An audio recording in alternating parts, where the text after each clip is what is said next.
The Horrible Gamers podcast may contain content not suitable for all ages. Listener discretion is advised.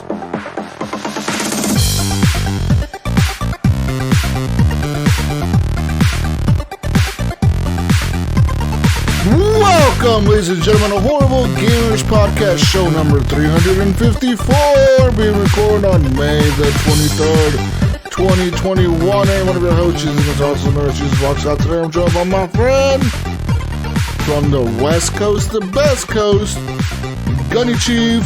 Henry Merrill is back. Welcome back, Gunny. Welcome. Welcome. Yeah, good to be here, guys. Woo! Good to be here. Yeah, good for you. Talk some games. To be here. Yeah, welcome to the show. Welcome. And our friend the Mayo. Oh gosh, Mayo. Mayo couldn't make it today. He apparently has kids. He does? He apparently has kids, and he has to feed them and take care of them, and he has a lot of kids, I think. He has That's like, yeah, sometimes when the officials get involved and they're like, you got kids to take care of. You better tend to them. Put your tractor tools away. Take care of your kids. You got children. Yeah, anyways, so he's over there doing that. And he has a new puppy that he hasn't named. Or has he named it? He has named it, right? What the fuck did he name it? I forgot what it was. It was a Mortal Kombat name. Was it? Yeah. Let me see here. I thought it was Tally from Mass Effect. I'm way off. Man, see how drunk I was last week? And today I'm sober. I don't even remember what we talked about. It was it was funny because we were throwing around names in our private chat. Was it Kitana? I'm pretty sure it was Kitana that he named her. Yeah, Kitana. Yeah, that was the name they picked. Except I don't think they named her Melina. No. Did he say last week? Because I know They wouldn't name her. They wouldn't name her Jade. They wouldn't name her like anything else. I'm pretty sure. Like they wouldn't name her Sonya. They named her Kitana. I'm pretty sure. Kitana. That's a good name. That's a cool name, actually. It's a very universal name. You know, like you could say it in English and Spanish, and it sounds the same. It's a very universal name, Gunny. Very universal. You know what Mayo should do? He should like train his dog, but use like a foreign language to train it. You know what I mean? Like a language no one fucking speaks around here, like German. Use German to train the dog. So like when he gives it commands in German, but no one else understands what the fuck he's saying. Yeah, he should do that. So when let's say there's Jehovah's Witness at the door and they open up, they're very persistent. And he says, "Bite him, motherfucker, bite him!" But he says it in German. And seeing the Jehovah was like, "What?" It's like, "I'm trying to tell her to stop. I'm trying to tell her to stop. She doesn't stop." Yeah, that's how I trained her. I gave her these commands. And that's what cops do. You know, that's what cops do. They train their dogs with like a foreign language as the language to give it commands in. That way, like the person who's being chased by the dog doesn't tell the dog to stop. The dog only listens to the handler because the handler knows what to tell it in like whatever language they train the dog in. Sometimes it's Russian, sometimes it's Dutch, sometimes it's German. You know, it's different languages. But those dogs are scary, man. The cop dogs, fucking German shepherds. Kyle, my son brought it up. Scary. Kyle, my son, he brought it up several times today as we were walking down town. That he's like, "Wouldn't it be cool to have a cop dog?" I'm like, "Maybe a retired one," but I said I always thought that they were taught to like not aggressive, but not friendly towards. Yeah, they're not. People. They're not. Yeah, they're not really good like family. I don't think they're good family pets because you're right. I remember there was a canine cop that came to our justice class or whatever the fuck it was. I took like some fucking criminal justice class that I took in school, and then the fucking cops came in, and the cop was always there, the school cop, but like they brought in like the canine cops and shit, and they were talking about how the dogs were trained to like not be petted. Like, they're not used to being petted. Like, they don't seek attention like normal fucking dogs do. You know what I mean? Like, normal dogs want to be pet and like they want your attention. They get all fucking hyper and shit. They said those dogs, they kind of train them to not do that. They just train them to follow orders and like lay there and sit there and not move. Yeah. That's why you can walk by them in an airport and they don't fucking bite your ass or get all hyper and shit. You know what I mean? They're just like, whatever, motherfucker. Keep walking, bitch, before I bite you. Yeah. Yeah. It's either a German Shepherd or you speaking at the airport, or it's like I don't know. Sometimes it's those smaller dogs. They've got the shorter legs, but I guess they have good sniffers. Good sniffing out them drugs. German Shepherds are scary though, man. My foster parents, they have like 4 of them, dude.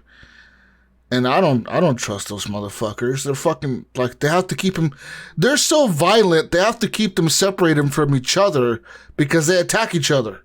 That's how fucking violent those motherfuckers are. I've heard of that. And like, they never, but you hear about pit bulls and Doberman pinschers. And they never train them to be violent. They're just like house pets or whatever. But like, these motherfuckers they're fucking big too, man. They look like fucking wolves and shit. And they're like, they're all like black. They're not like the German Shepherds you see with like the brown spots. They're like the all black ones and shit. Those motherfuckers are scary. Imagine one of those things coming at you at night. It's fucking chasing your ass. It look like a fucking wolf is chasing you, man. That shit would be scary. I was watching that remember Key and Peele on YouTube, and I saw the one where he was playing as the reporter, and like the German Shepherd was supposed to like not attack him yet or whatever. Like he's wearing that big like suit that they use to train, and like you talked about the wolf thing, like because you see those teeth, man. It was already like. Even though it was supposed to be a joke, I was jumping back like, holy cow. I remember the canine cops did that shit too. They had one of the cops wear that suit or whatever. You know, they're going to demonstrate how the dog attacks or whatever, or how they train him or whatever to like chase people down. And that fucking dog fucked that cop up, dude. He like bit his hand and shit. And the cop had to go to the hospital to get stitches and shit. Because the dog apparently bit him like in the arm, but it didn't lock on, so he tried to bite him again and it locked onto his hand. So it was like dragging him by his fucking hand, and his hand was bleeding everywhere. It's like, oh fuck. Oh shit. And like the cops told him, like, we can't punish the dog for that. Like the dog was just doing his job. You cannot tell the dog it did a bad job, you know, like the dog did what it was supposed to do. It fucking chased the person down and bit him, you know. It's like, fuck, that's scary, dude. Anyways. Oh yeah, man. Fun facts. American cops use a lot of dogs to fucking chase people and bite them. And if you punch the dog in self-defense, trying to defend yourself from it, it's like punching a cop. You get assaulting a police officer if you hit the dog, dude. Yeah. Yeah. You catch a new charge, Gunny, so you better not hit that dog. You better just let it bite you. Just let it bite you. You're right. I give up. And let it keep biting you till they pull it off of you, which is usually after they like handcuff you and everything. Yeah, anyways, that's some fun facts. Fun facts, Gunny, about police in America. Yeah, police in America. Hell yeah. American. Also, another fun fact about police in America, Gunny. Did you know that American police only use American-made vehicles? It's always like the Ford or the Crown Victoria, or you'll never. It was a Ford. You'll never get pulled over by a cop in a Lamborghini in the United States. You'll never get pulled over. Yeah, you'll never get pulled over by a cop in a Porsche, or a Ferrari, or a fucking Honda, or a Toyota, or a fucking what other Hyundai, or a fucking what else? A Volvo, or a fucking Audi, or Mercedes. You'll never get pulled over by cops in cars like that here in the U.S. It's always going to be an American-made vehicle, Gunny. That's like a contract they have, like with the police unions in the U.S., where they have to buy American-made cars. So that's why they always buy like the Fords and the fucking Chevys, usually Chevy and Ford. Yeah, yeah. Or like, the Chrysler. Yeah, well, sometimes you see some Chrysler cop cars, but not a lot of Chrysler cop cars. But yeah, usually every cop car in America it's an American-made car. Yeah, America. Made here. Well, you know what? Is it really made in? I know what you're saying. American. It's American made, Gunny. It may not be made here, but it might. It's an American company. Yeah. It's American made. Well, I think they make Fords in Canada, Mexico. it's American made, Gunny, all right? It's American cars. The company is, but it's made up in the Canada land. Have you seen that new truck? That F-150 Lightning? Yes, that thing is going to be like. I mean, it's not something for me, but I know that they made this huge and like. Did you watch the reveal? I watched the reveal of it where like they had like this whole like fucking like Apple event for this fucking truck, right? Like to reveal it or whatever. They had the CEO and like the fucking engineers out there talking like for 30 minutes about how they designed the truck and all this fucking crap. Kind of like an iPhone reveal, right? It was the same kind of bullshit. Yeah. Like they had the fucking lights and the dramatic fucking the stupid music and the people clapping and shit in the audience and all that stupid shit. Anyways, I don't know about this truck, Gunny. It looks kind of lame. To be like a future truck, it doesn't look that futuristic to me.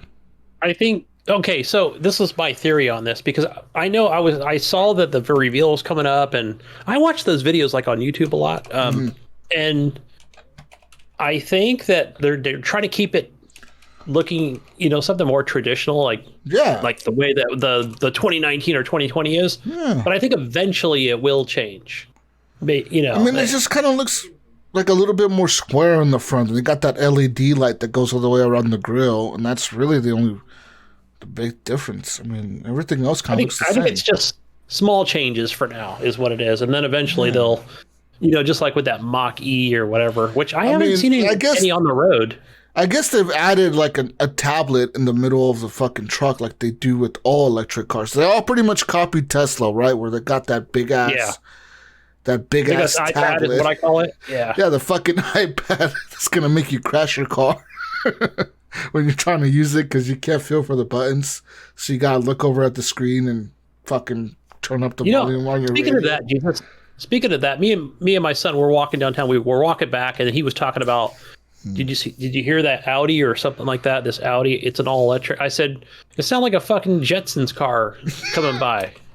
I don't know. I said, I thought it was the power steering or something was wrong with the vehicle, but of course I'm old, so I'm like, what's that sound? I had that like the whistling noise. Like the fucking Jetsons cartoon show or something. Usually the electric cars have like this whistling kind of noise to them. Like it sounds really weird, but it's like a whistle noise almost, like. They don't really make a noise, but they make a noise. Yeah, like if you've ever, like Jesus, because you work in a warehouse style type thing, the electric forklifts. Forklifts. Yes. They have that noise. They have that noise of an electric forklift. Because our Toyota sounds like that. Our Toyota forklift. It's like a winding up noise. Or Raven. Yeah, you're exactly right. I drive electric forklifts at my work, and it sounds just like that, like a weird wind up sound, and it's you can hear it. We had a propane one for the longest time, and then, I don't know, whatever, we switched over to electric. And dude, propane, at my old job, we had a propane lift. Those things are so loud compared to like an electric one. They're so fucking loud to use a fucking propane lift. It's ridiculous. Yeah, especially if you got to go up high or something. Yeah, it's like so ridiculous trying to go up high with that fucking shit. It's like, but at least you hear those things coming, though. That's true. The chances of running somebody over in a propane lift are pretty fucking low. It sounds like a damn diesel truck driving through the fucking building. Yeah. But yeah, in a warehouse, usually they want electric forklifts because, they don't have any emissions, Gunny. Any emissions. I know. What do they have on the catalytic converters or whatever? Yeah. But I think you're still getting poisoned by the propane gas. Oh, shit. Yeah. Possibly. You don't want that. You want electric, Gunny. Earth friendly. Electric lifts in your facilities, Gunny. I don't know if I'd ever get one. Jesus, would you ever get an electric vehicle? I think you're gonna have to eventually, Gunny. I think you may not have to because you might die in like the next 5 years. You're that old. I know. I'm so old. I won't. Yeah, I'll be getting my. Yeah. Just fucking with you. No, but I feel like no kidding. I feel like in my lifetime, I will be forced to get an electric vehicle. Like, Not within the next 10 years, I don't think. But I say within the next 15 years, possibly. In the next 20 years. Because we're seeing a lot of these companies governors switching. come out and talk about, what is it called? An initiative? Basically, it's, where they all come out and go, hey, we want to be, more green. Yeah. And have production of vehicles by the year 2030 or whatever it was. Fuck, yeah. I mean, a bunch of companies have already announced, like, I'm pretty sure, like, you know this, but Audi is one of them. I don't know if Mercedes has really try to adapt electric vehicles. They're working on it, I think. But, like, Audi, which is the luxury brand of, I believe it's Volkswagen, they announced that they're going to make all electric vehicles by the year 2025. Like, by the year the 2025 models come out, all their models of all their vehicles are going to be electric. So they're moving completely away from emission vehicles, which I get it, right? Like, it's a cool thing to do, I guess, but, like, you'd figure there's going to still be some people that want to buy some kind of gas type vehicle, you know what I mean? And I wonder who's going to be the company that keeps doing it. Will it be Toyota? Will it be Honda? Will it end up being where, like I said before in the podcast previous, and other times where I've spoken, where I said, or is it going to be the rich people, like the luxury fucking vehicles that are the ones that are gas, and everything else goes to electric because it's going to be cheaper to buy electric vehicles and run those than it's going to be to buy gas. Even though there's plenty of fuel reserves in the whole planet for people to run on gas for the next 200, 300, 400, 500 fucking years. You know what I mean? So I don't see why we're in such a hurry to switch over to electric. You know what I mean? Because when you think about electric, Gunny, they use a lot of lithium to make those batteries. And you know how they get that lithium? Isn't that mined? Yes. From other materials? You know what kind of vehicles they use to mine that? Big ass fucking diesel fucking construction mining vehicles. You know? Think about how much the environment's being damaged by those mining, all that mining that's going on in the world for these resources to be made into these batteries and shit. There's more damage being done by those vehicles and the mining to the environment than there is benefits of the vehicles being green. You know what I mean? Like, I don't think people realize that. Like how much of that stuff is actually being made in a way that hurts the environment to supposedly help the environment. You make one car that's electric, but it takes you so many fucking vehicles and so many things to mine it and transport that lithium somewhere across the planet or whatever. Using all these things to transport these things, it's only to make one car. You know what I mean? Like, how is that beneficial to the environment when you're using all these other resources to transport all that stuff? It just doesn't make any sense to me personally. And I think it's the long-term game, right? Where they talk about, idling vehicles, right? Sitting in traffic. It's not so much for that long, long trips or what have you. And, when we talk about electricity, right, which is what's going to charge these batteries. Yeah. What do you have? You have, dam hydro, whatever that's even called. Mm-hmm. Electricity. They do natural gas. I know they do that here in California. They probably do it in other places. They burn coal. Other ways to make electricity and store it. Yeah. I mean, as far as the United States, we don't have the cleanest in terms of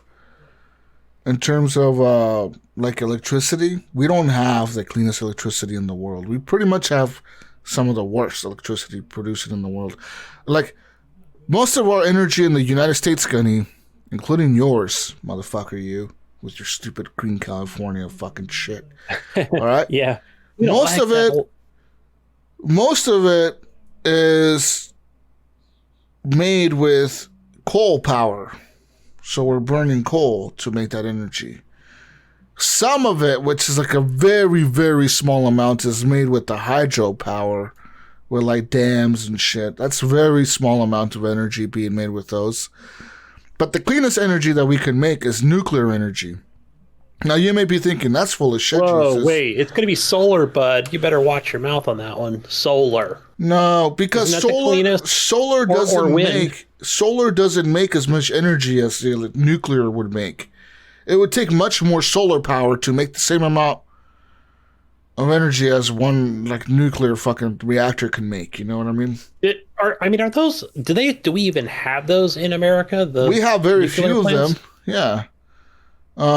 Yeah. I know they had 3 Mile Island in New York, and we had one in California, but I don't know if they shut it down, closed it.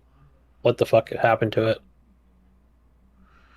Yeah, there's only like a few. There's a few power plants in the U.S. that are nuclear, man. Like, it's only so many of them that are like actually active nuclear fucking power plants. Most other, like, I think European countries embrace that shit more. Yeah. I was watching a documentary on that, how France just has it dialed in on how to the make U.S. a nuclear power plant work well. We just kind of fucking burn coal and shit, and that's what we do. We don't even believe in smart trains around here. No, we don't. Bullet trains. We don't. And it's kind of stupid, you know. Think about how many, like, if you could build a train that can go across everywhere, the whole U.S., people would fly less, Gunny. That would be less emissions in the fucking air. Less jet fuel. Yeah. All right. Anyways, we're done talking about that. We're done going green, guys. Welcome to the show. Welcome to the show where you can hear the horrible gamers. You can listen to us talk about video games and other stuff. And you can follow us on Twitter @horrible gamers. Leave us a review on iTunes. Horrible Gamers Podcast Community is our Facebook group. Horrible Gamers Discord is our Discord is HGP Discord. There's a link in the show notes. Join our Discord. There's lots of people on there playing all kinds of games all the time and talking shit to each other. Apparently, because I'm looking at the general chat right now. But yeah, let's get into some show feedback, Gunny. Show feedback. Lots of show feedback this week. All right, wow. Nightprawn says, this feedback is a callback to when Tragic was on the podcast. And sorry if I am late on this feedback. He actually posted this the day we were recording the last show. I think a little bit after we recorded the show. Says, sure, when I heard him having a mental breakdown, it made me reflect on my own life and what I would do if I gave up video games. It would be extremely hard for me to give it all away, since it does cope with my depression and does make me feel like a normal being after being deaf and hard of hearing person. Wow. I really wouldn't know what to do if I gave it all away. We all need that something to cope with whatever problems we have, and I don't want to take drugs or do bad stuff to society. On the other note, I have never played a Mass Effect. Wow, just sad. Should I pick it up and stream it? Of course you should. Mass Effect is dope. Yes, you should, Nightprawn. God damn, you fucking shit. What the fuck, dude? Put down your destiny. Good. Mass Johnny. Yeah, anyways, you never give up gaming. You were talking about Tragic, Nightprawn, but I'm pretty sure you meant Brink. Brink is the one that had the mental breakdown and kind of sold all of his shit on that show. And that was real. Like, that's no bullshit. Brink legit, like, one day that year, just messaged me and Iams in our chat, and he's like, guys, if you want to find me fucking, I forget what he told us. He told us something like you could find me in the chat or something, but I won't be playing Battlefield or anything anytime soon. And I was like, what the fuck? We're like, okay, what the hell what the fuck was that all about? And then come to find out, like, he's legit told us that day, like, he's like, yeah, I sold all my shit. Like, I sold everything. Like, we're like, what the fuck? We're like, you sold everything? He's like, yes. Like, and then, like, Becca had just bought him a PS4 for Christmas. And see, Brink was excited to have a PS4. But the only fucking reason he was excited to have a PS4 was because Destiny exclusive content was on that PS4. So he had already played everything on the Xbox. Yeah, he had played already everything on the Xbox One. So he wanted to go play everything on the PS4. And he legit, like he was saying on the podcast, he bought that game like like 7 times or something, because he bought like the normal version, then he bought the extreme edition, then he bought the gold edition that was the newest edition because that one had all the new expansions, and he wanted to make sure he had all the shit. So he bought that game like 4 times on the PlayStation, and he already had bought all that shit on the Xbox. So this dude was playing like Destiny like nonstop, like he's a hardcore Destiny guy. Like there's a few people in our chat and in our Discord, I know Chavez is one of them, that are just fucking dedicated like Destiny players. These dudes, all they do is play Destiny. Like that's it. There's no other game in the fucking world pretty much besides Destiny. This is all they play I all they play in the fucking grind, get all the fucking gear or whatever. Like, I guess, like, I never saw the appeal of that grind, man. It was just, I thought it was cool. Yeah. I thought it would have been a cool game, but I just, personally myself, I just don't have the patience to sit there and grind. That's why, like, even games like The Division, Gunny, where like, I'll beat the story, but I won't go back. Even games like Outriders, I may play that one day, I may beat the story, but you're not going to see me go back and grind and try to do the fucking harder levels and the fucking whatever the hell you call it. I think I could be off base here with maybe trying to relate with what Nightbrown is saying, because or even trying to relate to maybe a Brink situation, and it was with Division 2 for me personally, where I was like, oh, like, I'm really, really loving and enjoying this game, and I want to grind and and get to whatever level I wanted it at the time, and it was like I just neglected everybody around me. Like, I went to work, yes, and took care of stuff, but it was like it just sent a fucking shiver down my spine, because it was like, I was like, what the fuck? Like, who am I, man? All I do is just play this game, and. Yeah, I remember Mayo was just like, yeah, I'm gonna go play. I forgot what he was going to play at the time. He's like, I'm gonna go play some other stuff. But yeah, that was like, after that, it was like, it almost like, it had me worried, for myself even. Because I was like, all right, I need to stop playing this fucking game, take a break from gaming, because all I've been doing is playing it for hours, and weeks or whatever it was. But like like Nightbrown said, for some people, it's a coping mechanism. Like for him, he has deaf. He's hard of hearing. I mean, he's not kidding. Like, that's why he says he sounds the way he sounds when he talks, because he can't hear himself. Like, that's just how he talks. And he says people make fun of him. People have made fun of him on his stream. Even people have made fun of him, and he's taking that to heart. And but at the same time, video games are what brings him happiness, and that's cool, man. I'm glad that he's able to stream, and I've actually watched his streams a few times, and he's collaborated with some real cool fucking people that are just playing games with him, and I don't think he knows that I watch his streams. I just kind of drop in there randomly, or I do it all the time. I drop in his, like, not, I won't watch his stream, but I'll be watching the people he's playing with. Like, I'm lurking. I'm lurking. I usually lurk, or because I'm playing a video game at the same time, or I'll interact. Yeah, I'll be in there lurking and shit now, and I watch you play Nightbrown. Yeah. Rod Pod. Who the fuck is Rod Pod? I don't know, but Rod Pod says Rod Pod. I like that. I don't know who the fuck Rod Pod is, but Rod Pod says, I remember when everyone was on the gamer score train trying to achieve the highest in the shortest amount of time. I'm sure you meant the highest score in the shortest amount of time. I do not see that anymore. The friends that I play with, it does not come up anymore. Microsoft did say they were going to reward high gamer scores with free game downloads. It never happened, or I never heard any rewards being given out. Now it's just pretty much bragging rights. I don't even know my gamer score for PlayStation and Xbox. And I agree with you. I remember back when they did promise a few free games or like discounts. I think that was that right at the launch of the Xbox One. Am I correct on that? Yeah, because I remember that. If you remember back at the launch of the Xbox One, that's when Stallion69 or whatever the fuck that guy's name was.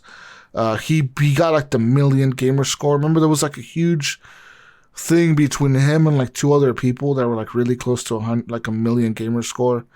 Yes. And like they were having like a sort of competition between 3 of them. And like each of them were like, one of them was like a 950,000. They were all like around 900,000.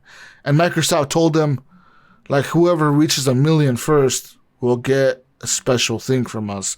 And he got like that gold-plated, was it a gold-plated Xbox One or something like that? Isn't that what he got? Like a gold-plated, I'm pretty sure when he reached 1 million, they sent him like a gold-plated Xbox One with like his gamer tag or something etched on the top of it or some fucking shit. Yeah, I forgot what he got, but I follow him on Twitter. Yeah. He's got a podcast, and yeah, he gets some pretty cool shit. Even to this day, he's got probably 1.5 million gamer score. Yeah, he has a lot. But I mean, those people were literally playing like all kind of like My Little Pony and shit and fucking Legoland.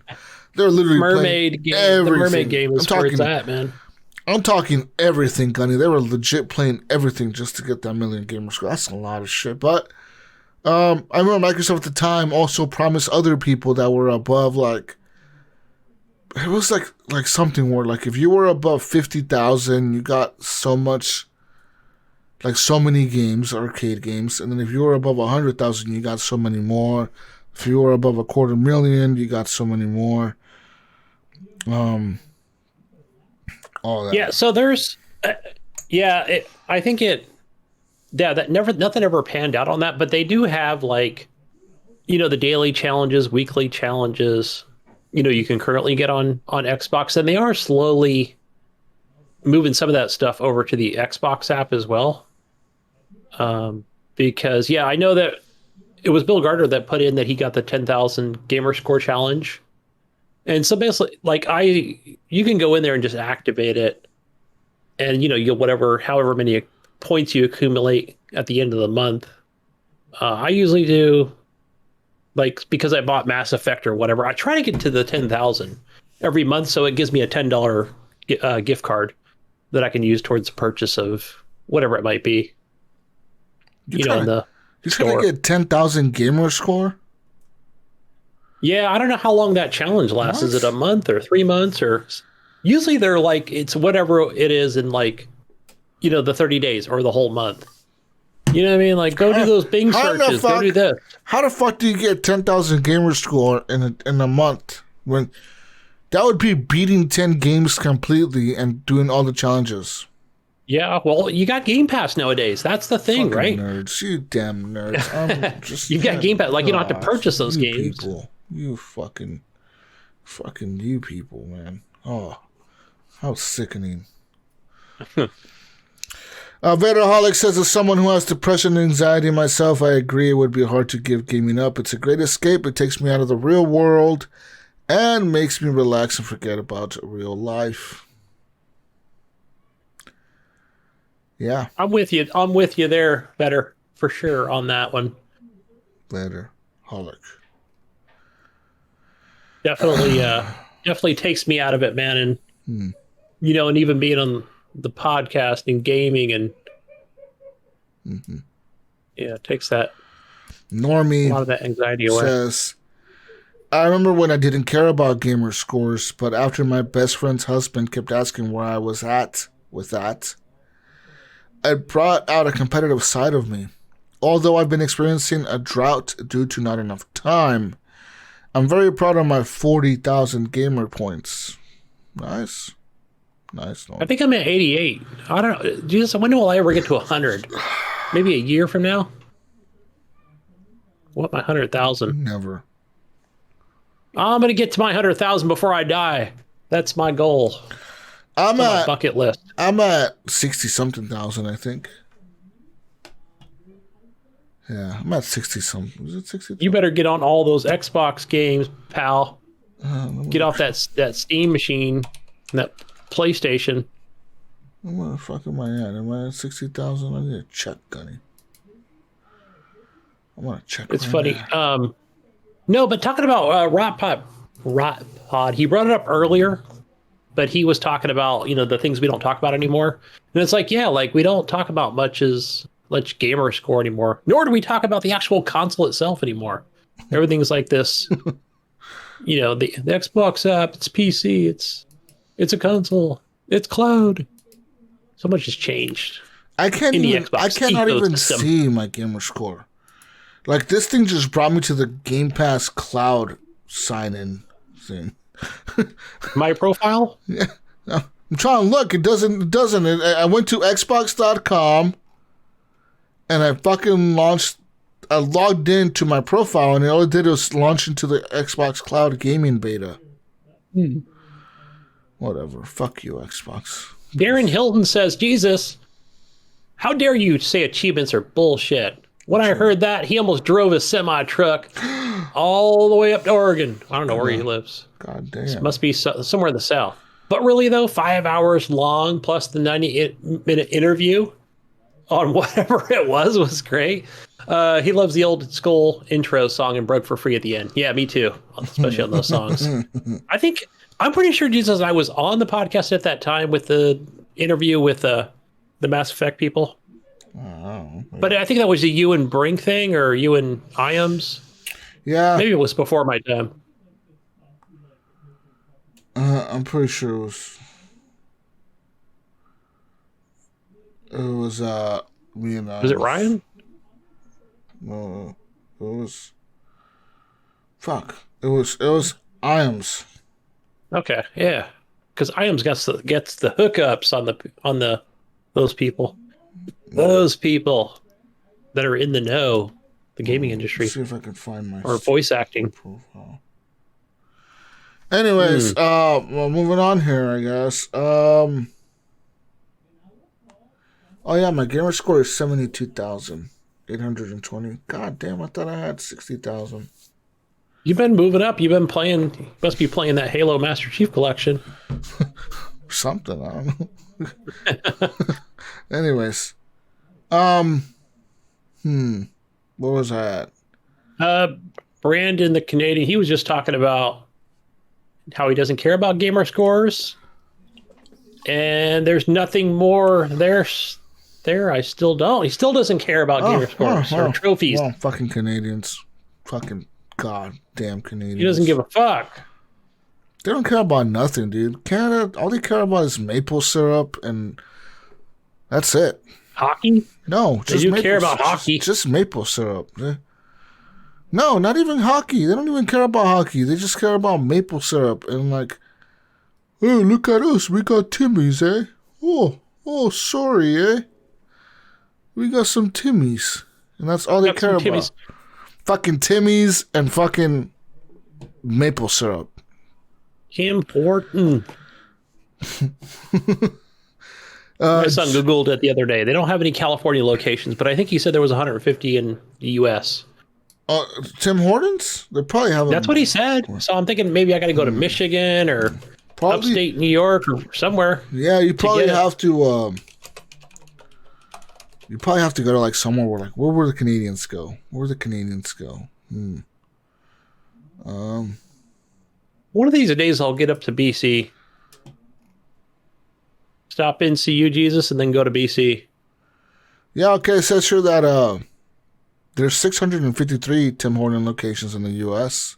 Holy cow, there's more than I thought. As of May 16, 2021, Gunny, with most of those locations being in New York. That's where all the people are. Which has 37% of all the Tim Hortons in the U.S.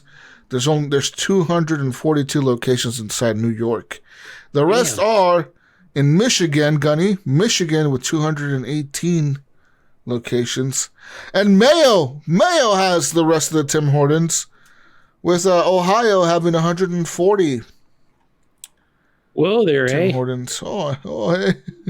We thought it was all sorry, Annie O's over in Ohio, but it's not. They've got some fucking Canadians. Timmy's. Goddamn Canadians have invaded Ohio.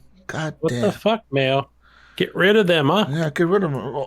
Mayo's probably been drinking Timmy's this whole time, and he hasn't told us. I bet you. You know what? You know what he's going to be like?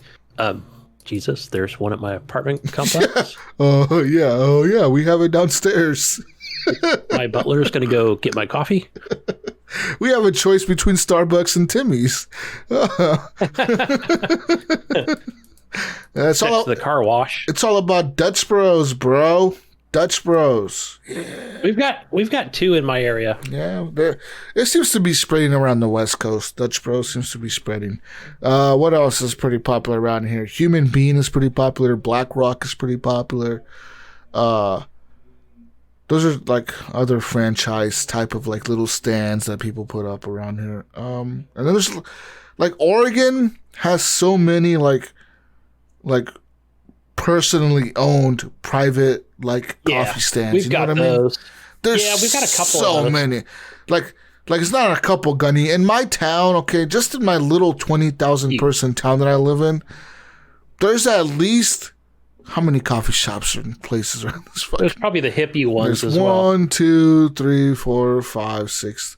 There's at least 9 coffee shops in my town that you can go to at any time, and they're serving coffee. Like, there's 2 Dutch Bros, there's 2 Starbucks, and the rest are like private owned like businesses. There's one called Coffee Cottage, is like a local business. They have like a what is restaurant. Your coffee? What is your coffee of choice? So for me, I'm not a big organic coffee because it always tastes exactly the same, and it doesn't do it for me. I just go with anything that's not organic, like whatever Colombia, French roast, fucking Sumatra. I don't give a fuck, as long as it's not. I don't really give a shit. As long as it's coffee, I drink it.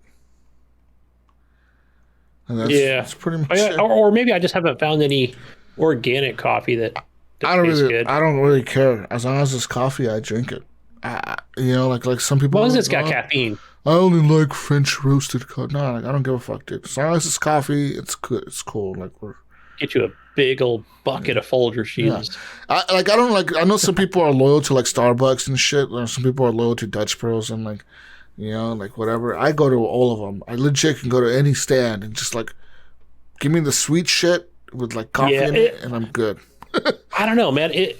But I guess what I'm saying is like some of them are maybe, how you can go to a Starbucks or whatever. If you get like a coffee flavored coffee, right? They're going to use fucking Pike's Place or whatever, and it's always like super strong and it's got a lot of caffeine in it, which really does my veins a real service, right? It gets me hype, Okay. But if I go to like something like Taylor's or around here, we've got those Pete's. I don't know. Taylor made. I don't fucking know. It's like they use that organic shit in it. It tastes like shit. It tastes like shit. I don't know. I don't like it. Well, tell them to stop giving you that organic shit. Tell them you want the shit. They don't have the regular. Tell them I want the shit with the GMOs in it, motherfucker. Put the GMOs in my goddamn coffee now. I want the CBDs and the HTCs and everything else in there. You tell those motherfuckers you want all the goddamn GMOs, all the pesticides, all that shit in your coffee. Whatever preservatives they can fucking throw in there. I don't. Yeah, you tell them you want that fucking shit in there. All right, I want the chemicals, bitch. Put it in there now. That's what it is. They're removing all the chemicals and it makes it taste like ass. You want the Monsanto coffee. You tell them you want the Monsanto coffee. Tell them you don't want that organic bullshit. I want the Monsanto genetically enhanced coffee made by Monsanto, motherfucker. Put it in there now. Another good one is Death Wish coffee. Well, that's something that I pick up from the grocery store. That's like some hippy dippy shit, right? That's all Death Wish hippy dippy. So it claims to be high caffeine, but I didn't think it was. I didn't find it. The world's strongest coffee. Like, how do you know that? How? Are you genetically enhancing this coffee to make it more caffeine? How, Gunny? All right? That's not very earth-friendly, very hippy-dippy to me, okay? Okay, if you're genetically enhancing your shit, then you're not very earth-friendly, bro. You're not being earth-conscious, Gunny. You're not being, Okay. Again, we're trying to go green here with the all-electric vehicles. All-electric vehicles, all-electric electricity. All electric. All electric electricity. All earth-made electricity without human intervention. Electricity. I don't know how to say this. Yeah, you're like, I know where you're going with the carbon footprint here. That's what we're gonna name our coffee. Jesus, carbon footprint. You know what? I'm going to make a coffee that has all the GMOs in it. We're going to throw shit in there that McDonald's puts in their hamburgers. We'll just be like, we're throwing it all in here, and we're actually making our coffee worse for you. That way, you stop drinking coffee eventually, and then you just save the planet because you're not drinking coffee at all. And you're one less customer buying this coffee that's being made with little children picking coffee beans in Colombia. Boom. Yeah, I love the logic. It's a good one. See, we're McCafe. He's this McCafe. Mick Cafe. Yeah, see? Little children in Colombia are dying and working their asses off to pick these coffee beans for your ass to drink a fucking Starbucks coffee, okay? Or whatever the fuck you're drinking. All right? We're going to stop that abuse of these children labor laws, and we're going to just fucking make you not want to drink coffee and stop you from being addicted to coffee. Boom, Gunny. We're the anti-coffee. We're really saving the earth. We're saving the planet. You know, because I'm tired of all this earth-saving bullshit. Fuck the planet. Like, I already went on this rant before. The planet is going to fucking survive with or without us, Gunny. It's always going to be here. All right? The fucking dinosaurs were around, running around, you know, fucking T-Rex and shit was running around. I'm the king of the fucking world. Look at me. I could eat anything. And guess what, Gunny? That motherfucker's long dead now. And guess who's around? We are. Oh. Yeah. Oh, you know what book I'm reading right now, Jesus? Okay, I'm reading an Audible book, by the way, guys. That's I'm not reading that's listening. So it's by Andy Weir. It's called Hail Mary. And so that's one of the things that he was talking about with it's a probably 10, 12-hour book. I always enjoy something like that. But it was talking about this. Maybe a brief synopsis would be, what would it be? It's killing the sun. And I don't know if that would be considered Mother Nature. It's just these alien little fucking bugs that are blotting out the sun, taking the sun's energy, which is going to kill most of humanity. So you might as well drink, all the chemicals in the coffee, like you said. That would be best. That would probably, why not, right? I mean, if you're going to die in 14 years, is what he was saying. It's the truth. Sure. Think about this, Gunny. Okay, I want you to think about this, right? You lived your whole life, Gunny, being this earth-conscious, earth-friendly, hippie person that, wants to save the planet for forever. Okay? Then one day you find out you have fucking cancer and you're dying. Do you still continue living that lifestyle, or do you just say fuck it all and just fucking, you know what I mean? What do you do in that situation? Personally, I say live your life how you choose, and fuck whatever anyone else thinks. Pretty much, that's my philosophy, man. If you want to be a fucking drug addict and throw your life away, then so be it. You have chosen that life. Yeah. But I say, do not take away people's freedom of choice. You know what I mean? That's one thing that people have been saying with these vaccines for the COVID. I personally got it, right? I got my COVID shots. I'm cool, man. You know what I mean? I just got mine Saturday. But if you don't want yours, fuck it, dude. If you want to die because you get COVID, then cool, man. Then, maybe you won't die, but maybe you fucking will. And maybe having the shot would have saved your life, but you decided not to, and that's on you fucking you. You know what I mean? Who am I to tell you can't make that choice? You know what I mean? And that's something that people kind of forget that as human beings, we are a very stupid species. We like to make decisions that are necessarily not always good for us, but that's humans. That's human will, is to be free and make your choice. You know what I mean? Not having a choice is the, fucking living under a dictatorship or whatever. You know what I mean? Having no choice is imagine how horrible it is to live like that. I guess no better, but Like, imagine how horrible it is to live like that, dude. Like, imagine the people that live in, like, North Korea that have never had access to the internet. They've never read a book from the West. They've never practiced any religion because religion is literally banned in their country. Like, imagine how they feel when they escape North Korea and they go to South Korea or wherever the fuck they go, right? And they get asylum. Yeah. And they realize, holy shit, you guys have this thing called the internet? You guys have these TV shows?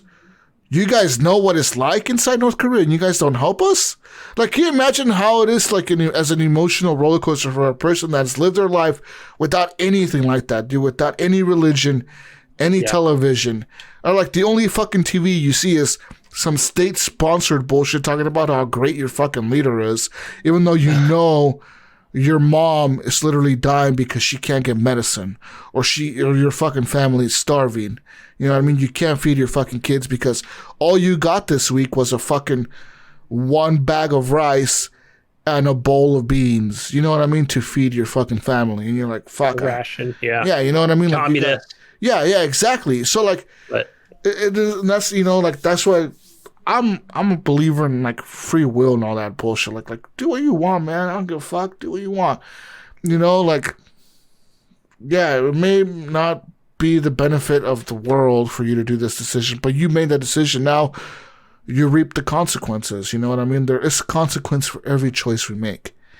Absolutely. You know, and, yeah, and if you make a bad choice, then you made a bad choice and you got the consequences for that bad choice. Yeah. I think about it all the time. I'm just going to be serious here for a minute, guys, where, you know, when I think about, so I'm probably the only one that is never been homeless in my family, you know, as far as, you know, siblings go and parents. And, you know, I think about it all the time. And, you know, especially for one of my brothers and my mother, you know, mom passed away last year. Excuse me. My brother passed away last year and my mother the year before that. So, yeah.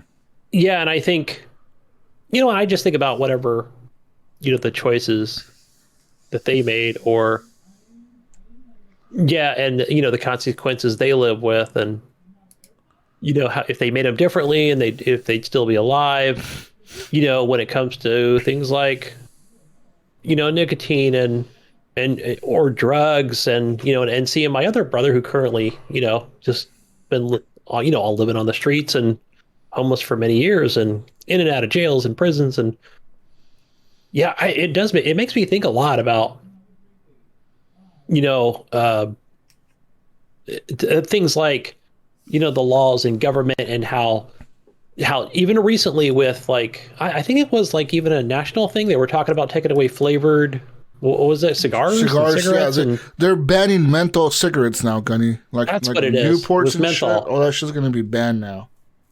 Yeah, weird to say. I thought it was a California thing. You know, I always thought, okay, but it makes sense. It would be, but a nationwide. Wow, that's crazy. Yeah. But maybe the first thought that even came to my mind when I even heard it was like, whoa, wait a minute, adults here, let's have a choice. You know, I don't want to be a nanny state either. I don't want to be told what to do, and I don't want to see other people being told what to do with their lives and their bodies. Kind of real quick here, Gunny. One thing that people, you know, I guess a lot of people may disagree with us right now. They may be like, you fucking idiots. It's for the better of the world. Like, yeah, okay, I get it, right? But one thing that I've always been a firm believer of is enjoy your freedoms while you have them and express your freedoms and legit. If you want to go protest because you don't like something, do it while you can. Because there may come a day when you cannot protest. When a protest is deemed illegal, when protesting is deemed not patriotic. Yeah. You know what I mean? People that protested against Trump because they didn't like Trump, cool. Fuck it, you know, fuck Trump. People that love Trump and want to support him, cool. Love him, support him. But at the same time, like, don't try to tell other people they cannot do something just because you don't like what they're doing. You know what I mean? I'm not going to tell somebody that supports Trump hey, fuck you, you piece of shit. You're a piece of shit because you support Trump or because you're a Republican or whatever. Or vice versa. I'm not going to tell a Democrat, hey, you're a fucking idiot because you voted for Biden, you dumbass. Look at all this shit now. We're going to be ruined as a country. No, let people support what they want because at the end of the day, Gunny, we all live with the consequences of the fucking choices we make, and that's how we learn as people.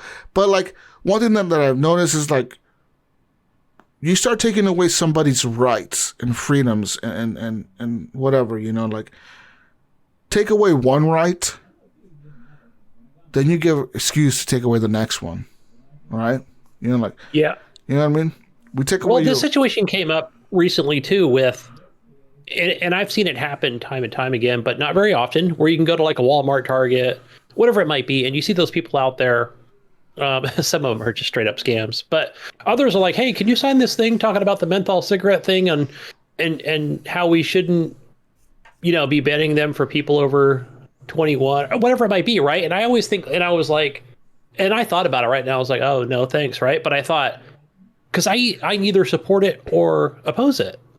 It was one of those things where I'm like, I'm going to stay neutral on this one because, you know, it's not something that I'm not like 100% for it. I'm not 100% against it. I feel like it should be a choice, but I'm not going to, you know, rally behind it. Is that a good way to describe it? Yeah. You know, but at the same time, I guess I can say, yeah, like, can we just have a choice, you know?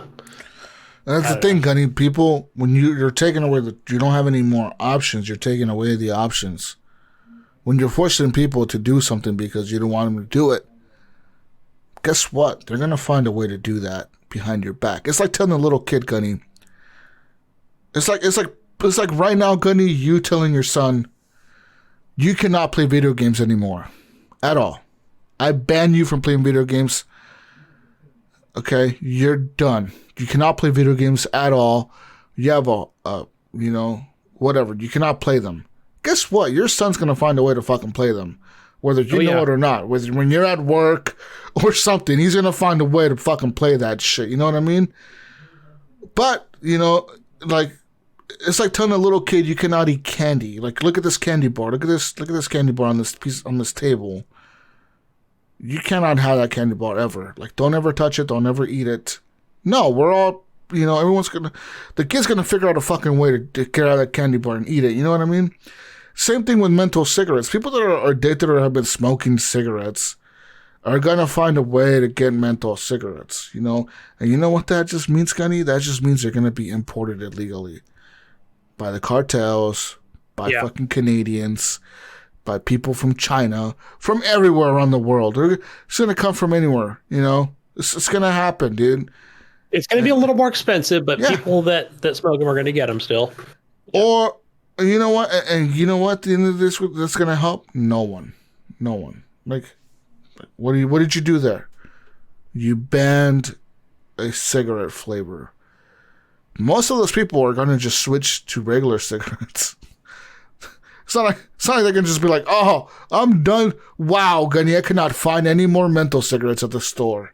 Yeah. You know what? I just quit smoking today. I'm not going to fucking smoke anymore. Right. No, they're going to fucking buy another kind of fucking another cigarette, you know? Or the other thing, too, I just thought of it, too, where like the Philip Morris and the RJ Reynolds people that, only because I used to work at a warehouse and do cigarettes for, you know, when I in my 20s. You know, put the stamp on them and send them out to the stores. Yeah, they're going to be like, hey guys, we're going to make up with this is a non-menthol cigarette that tastes like a menthol cigarette. We're going to advertise that and, you know, gear it towards it's a healthier cigarette. Yeah, I don't know. Legal. Everything's legal in it. Yeah. It's just dumb to me. Like, you take away people's like freedoms and rights. It just starts by one little fucking thing, dude. One little thing leads to another little thing, leads to another little thing, leads to another. Next thing you know, dude, like, you just don't have any fucking freedom anymore. You know? It's like the Jewish people back in World War II when the Nazi regime took over. People think of the Nazis, they think the Nazis from like World War II, they think, oh, the Nazis began in 1940 and they only lasted till 1945 or whatever when World War II ended, right? It's like, no, dude, the fucking Nazi party existed like back in 1920 25 or whatever. You know what I mean? They were around for like fucking 15 fucking years or 17 years or some ridiculous shit like that. You know what I mean? Like that whole thing existed for a long time. And it's not like fucking Hitler just became like okay, like, I got elected today. Tomorrow, fuck it, put everyone in camps and let's fucking kill everyone. You know, to go to war. No, yeah, it's actually dude, a pretty intriguing story. that motherfucker did it little by little. First, he like influenced everyone. He was in prison. Yeah. Does that blow your mind? Does that just blow your mind? Like, how the fuck did he like do that? From going to prison to leading a fucking country to leading one of the biggest fucking militaries in the world. This motherfucker almost taking over all of Europe. Yeah, that's nuts. This motherfucker legit influenced everyone, you know, little by little, to believe in him and to listen to him. And you know what? A lot of Jewish people say, we didn't even realize our rights were taken away. Until we were at the fucking train station being loaded onto a fucking train sent to a camp. And then once they got there and they were being offloaded, they were still like what the fuck? Like, real? Yeah. What's going on? Like, what's going on? What the hell just happened? What do you mean we're gonna live in this fucking prison? You know what I mean? You guys said it was a fucking camp that was fun. What the hell was this shit? You know, like people didn't know they were being fucking killed and stripped of all their shit and all their shit. A lot of Jewish people were doctors, scientists, professors, smart motherfuckers, you know what I mean? People that went to these German universities and got doctorates and all PhDs and shit. And these dudes were being reduced to nothing. They're getting their houses taken away. You know, first you get your house taken away because you know what, Gunny? You're a white guy, Gunny. We want your house because we want to move in a Mexican family into that house. You know what? Let's put you into this other neighborhood where all the white people live. You know, and then they put you over there. You don't realize it. And you're like, oh, well, I guess the Mexicans need somewhere to live. I'll just move over there, you know. And then next thing you know, you're being fucking made wear like, okay, now everyone has to wear a Jewish star, you know. Wear this fucking star on your clothes to identify yourselves. You know what I mean? Make sure you identify yourself. And little by little, they lost all their fucking rights and their freedoms. A lot of them didn't even know what the fuck was happening, you know, like you hear a lot of stories of like people that were little kids back then that were like 9 years old and 8 years old and 7 years old at the time. They had no fucking clue what the hell was going on. They're like, nah, man, we just thought like it was just normal. You know, all this shit was normal. You know, and that's kind of what, you know, things that people shouldn't get the rights taken away. But, you know, America, for being a free country, Gunny, a lot of our rights are taken away. A lot of our rights are taken away, Gunny. Yeah, it's almost like it's like I was talking to the wife. You know, periodically I'll bring it up where I think, wow, like I don't think I realized, like, you know, when you think about like going into, let's say, a convenience store, right? Those are almost always open during the pandemic, right? Like because I deliver to them, they just never close, right? Mm-hmm. You got to have your cigarettes, your alcohol, and you know, when you think about restaurants and you were talking about going to do great clips, you know, and then the line that leads out the door and around the corner, or and how we can't, just the things that we can't do, right? Like, you know, whatever it might be. Yeah, you can't go inside. You gotta wait outside. You cannot wear. Yeah. You don't want to wear a mask. Well, you have to wear a mask. You can't do this. You have to do this. You know. Right. Or it's like, oh, here's another good one. Like even like the Subway sandwich place. Some of those were like, I couldn't get a fucking sandwich because they were like, do you have the app? Because, you know, we just don't know. You can't just order a sandwich. It doesn't work. I'm like, I don't have the app though. Well, then you can't have a sandwich. I'm like, fuck, you know? I was like, what the hell? Sucks for you, bitch. Go back at the app, old fuck.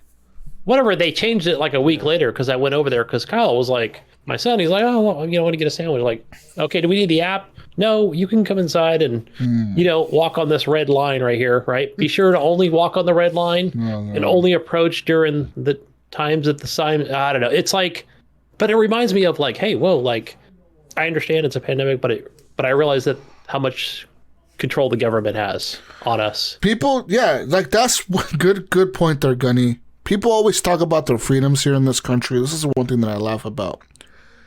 The U.S. is such a regulated country.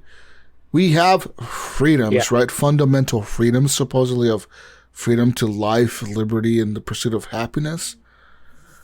But no, you don't. Because if heroin makes me happy and I just want to shoot heroin all day, that's illegal. I can't pursue that happiness. You know what I mean? Yeah. If you, Gunny, if all you want to do all day is fucking snort cocaine and live under a bridge like a rock, because you identify as a rock under a bridge, and you want to do that for the rest of your life, you can't. It's illegal.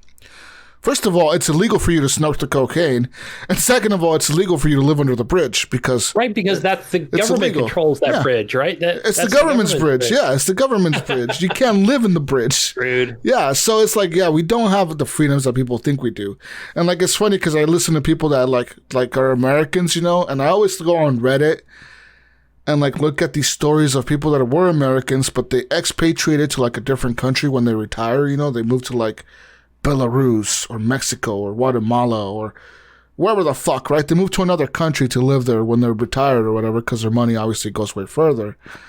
And it's funny because a lot of people that live in these other countries, right, that say, oh, we you know, we're from America, you know, but we moved here. They feel like they have a lot more freedoms living in a foreign country than they do living in the U.S. Like, a lot of people that live in Mexico that are expatriates or whatever, or like they're expats, they live in Mexico, they move from here, they retire down there, they fucking love it. They're like, yo, man, fucking greatest place we ever lived in. Yeah, there's cartels and shit, but that shit doesn't really affect us. Or, you know, we're fucking just living our life, you know, sipping fucking Mai Tais at the beach and fucking chilling. You know, we're fucking partying, we're eating pineapples and watermelons and avocados, and it's all good, you know. And it's like, man, fuck, it'd be cool to have such a carefree lifestyle, you know. But, you know, it's one thing that we don't realize as Americans, sometimes we don't have as much freedoms as we think we do. Just think about that. There's no freedom in anything. Everything you do is regulated. I mean, everything. Even this podcast is regulated. We can't say certain things on this show. We get banned. You can't do certain things on video games. They're not politically correct. You can't say certain things on your stream on Twitch because you'll get banned from Twitch. You can't say things on YouTube because you'll get banned from YouTube. So it's kind of like, you know, what do you do in that situation, you know? And like, that's one thing that I feel about, I kind of feel for like Nipron and people that stream, you know, sometimes you may want to express yourself, but you cannot express yourself in the way you feel like it because you'll get banned, you know, from Twitch, or you'll get banned from YouTube, or you'll get banned from wherever you're streaming, Facebook, whatever, you know, because you got these rules to follow, you know. Sucks. Yep. Yeah. Brandon was even talking about, I was like trying to get him on the podcast and like, you know, talking about something about cursing. I'm like, man, we encourage cursing on this podcast, but yeah, like a lot, you know, I don't know, but anyways, you won't get banned. That's just, we won't ban you. We've been banned in Antarctica, dude. Yeah, I remember receiving that. We are banned. I remember receiving that email. I'm like, what the fuck? It's like your podcast has been removed from the Antarctica fucking servers or something. Like, what the fuck? Okay, like adult content. What? Weird. Adult content? Fuck that's you. Fucking weird. Okay. Anyways, this is a video game podcast, guys. Welcome to the show. Welcome to this video game podcast. We talk about video games. We're talking about rights and people taking away your rights, and yeah, it's a topic that's always been in my mind, and it's always there, you know. I always thought about this even as a kid, you know. But speaking of rights, you know what rights I have? I have the right to thank intro and outro music maker Fountain Mac for playing the music for the intro and outro of the podcast. I also have the right to thank our Patreon machines, Gunny. Yeah, I could thank him. Yeah. Thank you to Leahy, the legendary D. Thank you to Jason Sams. Thank you to Robert Noble, Sean Pacharek, Chad, Vaderholic, Native Lives Matter, Himny M, Pork Chop Poo, Nipron, The Mayo, Adam Sunday, John Jerome, Evan the Grower Not a Shower, Big D Tanaka, Jonathan Titan D Hall, and Bill Still Even the Biggest D Garner the Second. Oh man. Shout out to Evan for joining us last week. Yeah, shout out to Evan. You know, Evan, yeah, shout out to you, Evan. Miss Evan. Anyways, let's get into some more video game talk. Yeah. One game that I played this week, Gunny, that's pretty much the only game I played this week, is Mass Effect. I told you guys it's the next 3 months of Mass Effect. Mass Effect 1, Gunny, on the Legendary Edition on the PlayStation 5, looked okay. I mean, the graphics were enhanced from the original version quite a bit. It does have HDR. Yeah. So I played that. I beat it. I beat it. Yeah. How long does it take to beat the first one? Not that long, apparently, because I just beat it today. And I don't feel like I haven't played that much. I've left the Citadel. I played it earlier during the week. And how far are you? Yeah.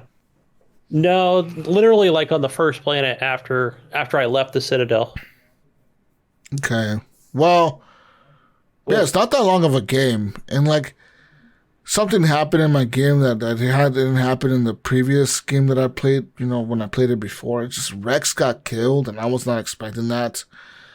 And for the people listening, it's not really a spoiler. Like, a lot of your characters in the game can get killed. And your playthrough may be very different from mine. But anyways, Rex got fucking murked. He got fucking killed. Wait, question about that. But it doesn't show him getting killed. It was supposed to show it does. Fuck yeah, it does. He gets shot right in the fucking back of the head. And then they shoot him like 10 more times in the back of the head. Maybe I forget. Okay, I know when that moment happened, and then I was like, you only hear the gunshot, and then you talk to the people.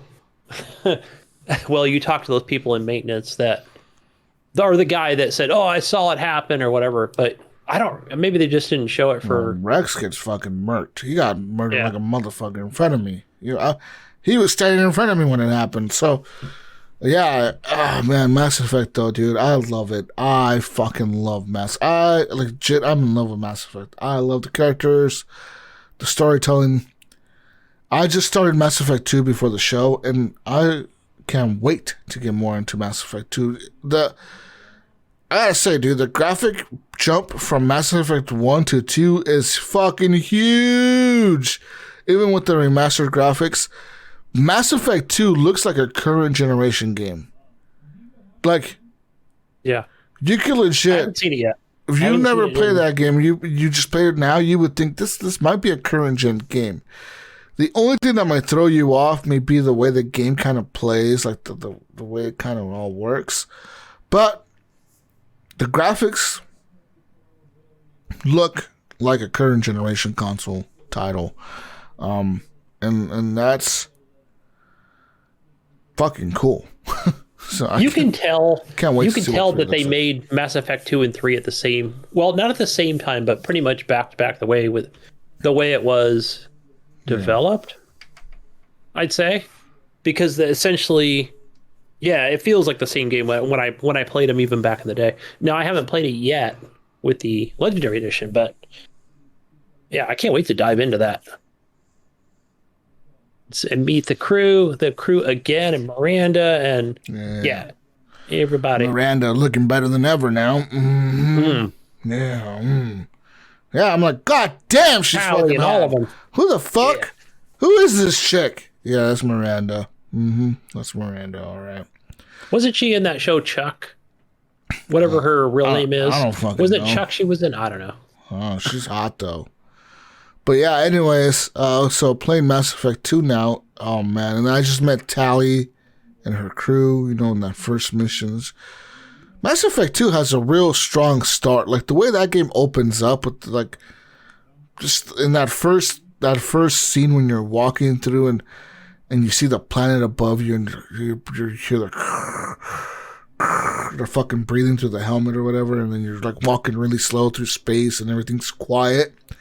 And you look up and you see this huge planet above you. It's such a beautiful shot. It's such a cinematic, like, fuck yeah moment. Like, holy shit, this is going to be epic fucking moment. You know what I mean? Like something Mass Effect 1 didn't really have in the opening scene.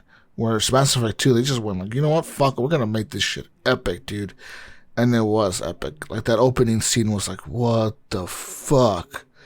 I forgot about that, how cool that scene was. Like, I legit did. When I was playing it today, I was like, man, that is such a cool scene. Like, it's so cinematic the way they did this, you know? But yeah, Mass Effect is really it's all I've been playing, dude. Like, I legit haven't done nothing else. I lost about $500 in crypto this week.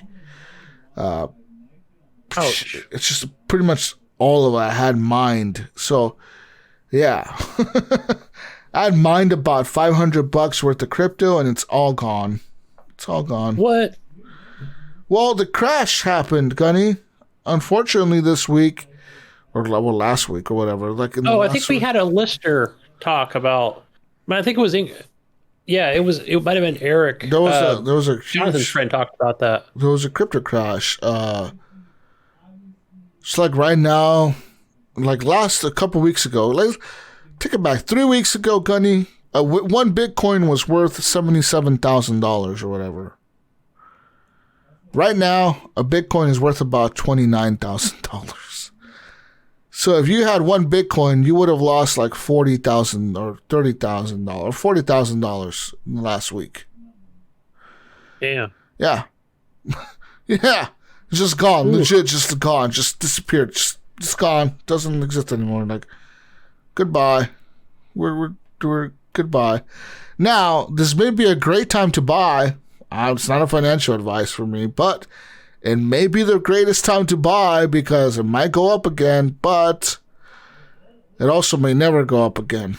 So, well, there's supposed to be. I saw an article. I didn't read the article where it talked about banks being able to purchase Dogecoin, where I think right now they can't. Well, no, it's not. But they will have banks. The ability. I don't know what that means. Maybe invest in it. The problem with Dogecoin is not a sustainable currency. Crypto, sorry, not Dogecoin, but just crypto in general. Yeah, Dogecoin is not a sustainable crypto. That has an unlimited cap, whereas Bitcoin has a cap. There's so many Bitcoins in the world. That's why a Bitcoin has a certain value, because there's only so many in the whole that exist or whatever. But as far as crypto, yeah, man, it's tough, you know, because like I told you like last week, it really is like gambling. You got to put the money in there that you're willing to just lose, because like the stock market, it's kind of like gambling. You got to be willing to lose that fucking money, man.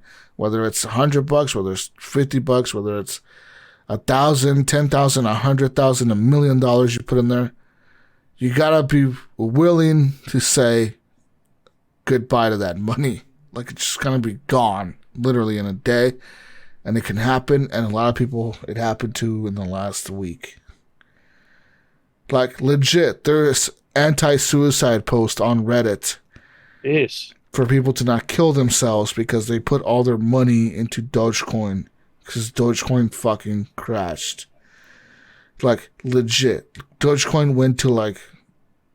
It was fucking ridiculous. Like, it lost, like...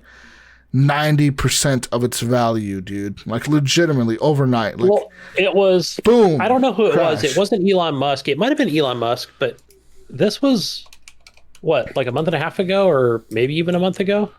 Where was it him or his company cashed in? I don't know. It was like 700 million in Dogecoin or some shit to fund that. You know, the SpaceX or something. Yeah. Whatever, he sold that, and then he's Apple shares or Microsoft shares or something. He needed that cash, right? He needed the cash to pay for the space program. He's announced a new program where next year he plans to launch a satellite or a rocket into space or Mars or somewhere. So it's going somewhere in space.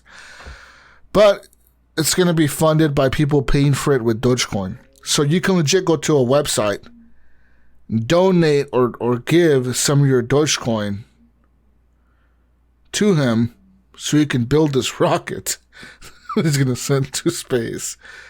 That's going to be the Dogecoin rocket, Gunny. Okay? That's what I was calling it. But even though it really has nothing to do... Oh, it does. No, it does. I mean, it was paid for by Dogecoin. It's paid for by Dogecoin. Like, that's what he said. He's like, I'm not funding this. He said, you guys are. The Dogecoin people, if you want to see this rocket go to the fucking moon, you pay for this shit, and we will send it to the fucking moon, Gunny, okay? Yeah. Anyways, Dogecoin is back up now. Well, not back up all the way, but it's up to about 30 cents. Where in last week, in like literally overnight, it went from, when was it? It went from about 40 cents to 24 cents.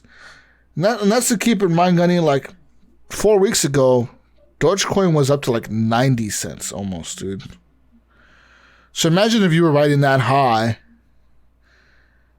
and you bought in like at 50 and it goes down to 24, you lost like half your money. You know what I mean? Yeah. So that's too unstable for me personally.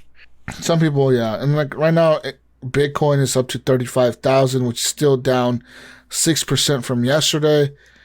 Ethereum is up to 2152, which is down 8% from yesterday. Pretty much all the big cryptos are down. All of them. Across the market, Gunny, so. Sorry, eh? Damn it. But yeah, Mass Effect is all I played. That's all I'm gonna be playing. And I might get Biomutant, but I haven't decided what I'm gonna get Biomutant on. Yeah, I'm not sure either when I'll pick up that game or Resident Evil 8. Should I buy Biomutant? I should just get this on the PS5, huh? It's gonna look prettier. It's gonna look much prettier. It's gonna look good on the PC. Yeah. I could push the maximum. I could maximize the PC graphics, but only. I would check it. I would check to see what specifications there are. No, my PC. What it's capable of. Of course, yeah, but I would just see if it does have unlimited frames or whatever the fuck it's going to be. Oh wow, Biomutant only runs at 1080p on the PS5, Gunny. What the fuck is so this? It's upscaled? Yeah, the game will run at 1080p upscale to 4K when played on the PS5. In comparison, the Xbox One version of the game, the Xbox One, not the Series. No, the One. It's going to run at 4K 60 with the dynamic resolution. On the Series X, okay, we'll run at 4K 60 with the dynamic resolution on Series X. And the Series S will run at 1440p, 30 frames per second. Yeah, I'm getting on PC. yeah, PC. Fucking lame consoles. With God, their issues. Man, what the fuck, dude? Like 1080p, really? Really? You know what? They just, I don't know why we've seen this time and time again, right? Yeah. But this is what it is at launch, right? That's what it is at launch. Mm-hmm. I'm sure it'll be. It'll be 4K native. Why do these companies? Okay, I'm gonna go on a little rant here. Why does Sony and Microsoft? Okay, I know it's to take a jab at each other, right? When they talk about we could do our 4K 120 in our consoles, but let's be real, Gunny. Only like 6 games on the Xbox can do 120. And that's like indie shit. Like I'm talking like... Yeah. What's that fucking one indie game that everyone loves on the Xbox? That fucking platformer trash game. Ori the Blind Forest. Whatever the fuck. Ori and the trash. Will of the Wisp. Wisp of the trash. Will of the fucking trash. Okay? That shit, okay, that's 4K 120. Ooh, big deal. You're not gonna see Halo 5 at 4K 120. You're not. There's no fucking way Halo 5 is gonna run 4K 120 on the next X on the Series X. If they somehow get not Halo 5, I'm talking Halo 6, sorry, not Halo 5. Yeah. If Halo 6 Infinite runs at 4K 120, those graphics are going to look like Halo 5 graphics. They're going to look like Halo 5 graphics. They're not going to look better. It's not going to look any better. It's going to look just like Halo 5. You know, because what do you do in this situation? You either push the graphics or you lower the graphics to push the frame rates. True. Yeah, there's a trade-off. Like Mayos has always told me, I'm like, oh yeah, there is a trade-off. I see. I see the difference. Even on PC, when you're adjusting your shit on the PC, you know, when you buy a new PC game, you sit there and you fuck with there's a trade-off. You always have to decide, do I want more frame rate or more graphics? Or like, what am I comfortable with? Am I comfortable with having ultra settings, ultra graphics, but 100 frames? Or should I just drop all these down to high, have some on ultra, but most of them on high, and get 130 frames or whatever? You know, like, it's like a lot of trade-offs there, you know what I mean? Do I turn off ray tracing? Do I turn on ray tracing? Do I turn off whatever other bullshit, shadows or whatever? Do I turn these down? Do I make the shadows look kind of crappier, but it boosts performance? You know what I mean? Like, so a lot of trade-offs, man, you know, and I just can't believe these consoles are doing 1080p still in 4K, which I guess most people have 1080p TVs. And in upscale, you probably won't really notice a difference. Most people won't even care, I think. Well, you know, like Phil always said, which I never really agreed with. Some of the things that he says I don't agree with, even though he's got a nice jacket. Oh. And that is like where he talks about when people really pressure him and ask him questions about developers, right, with their games, like Ubisoft or fucking EA or whoever it might be, Rockstar, I don't fucking know. And they're like, hey, so what about Bill? And I think we were talking about it. This was back in the Xbox One days, where they were talking about, you know, the 4K with the the One X, right? That was the first one that came out, or the One S that came out with 4K. And he was talking about, hey, look, man, we want to give the developers a choice, whatever they feel most comfortable with, you know, like, and it was like, okay, so really there's no standard, like, is what he was saying. He just couldn't fucking say it. He's too cool. Yeah, he's too cool to give a standard, you know, like where another company like Sony might force people to do a certain thing, you know what I mean? You never know, right? It could be in a hidden document somewhere talking about how they're going to charge people for fucking crossplay, and how fucking dare you put a 1080p trash game on our system? But if you really have to, then go ahead. We don't want you to. I'd back that up for Sony for sure if they did it. Yeah. But I don't know. I remember we used to even see that with the Xbox 360 and the PS3 too, where there were differences in resolutions for each console. Never really understood the reason why, but I don't know. It didn't matter to me either. You know, it was always like, well, one's a trash box and one's a PlayStation, or it was like, we can't work with this chipset on the PlayStation like we can on the Xbox 3. Yeah, it's always something different. You know what the way you know what I say, Jesus? You know what I say? What? I've said it before on this show. Pay real close attention to what my buddy Phil's playing on. And Aaron Greenberg and Jesus Walks a Lot and Mayo and what are they all playing on? PCs that have really nice graphics cards. Yeah. Right? Because think about it, like, you don't see them playing on Xbox. Hell right? no, you don't. No, they fucking play on a high-end PC. They play with a 2070 and a 3080 and yeah. Yeah. They're PC master race. That's what they are. Yeah, what have you been playing? Yeah, earlier in the week, Mass Effect. I think that's where I left off. No, where am I at? I'm on the first fucking planet trying to kill these things, trying to playing on normal, regular, not easy, not baby mode. Oh. And yeah, I'm doing good so far. I've only died a few times. I am enjoying most of the weapons in the game. I'm trying to go renegade as much as possible. But even for me, like, you know, even with the dialogue choices where, especially when I feel like somebody's being really nice, or maybe Joker, who is he's your main pilot in the game. Yeah. And, you know, and he's talking about Seth Green, right? And he's talking about, I feel like he's trying to be polite and say nice things about the commander or, you know, or whoever it might be. And then I feel like some of the choices that available to me, I feel like, oh man, that's super abrasive or dickish, Yeah. to even say these things. But maybe I'll tone it down a little bit. So I may not be 100% Paragon, but maybe 90%. Because I feel like, oh man, Renegade.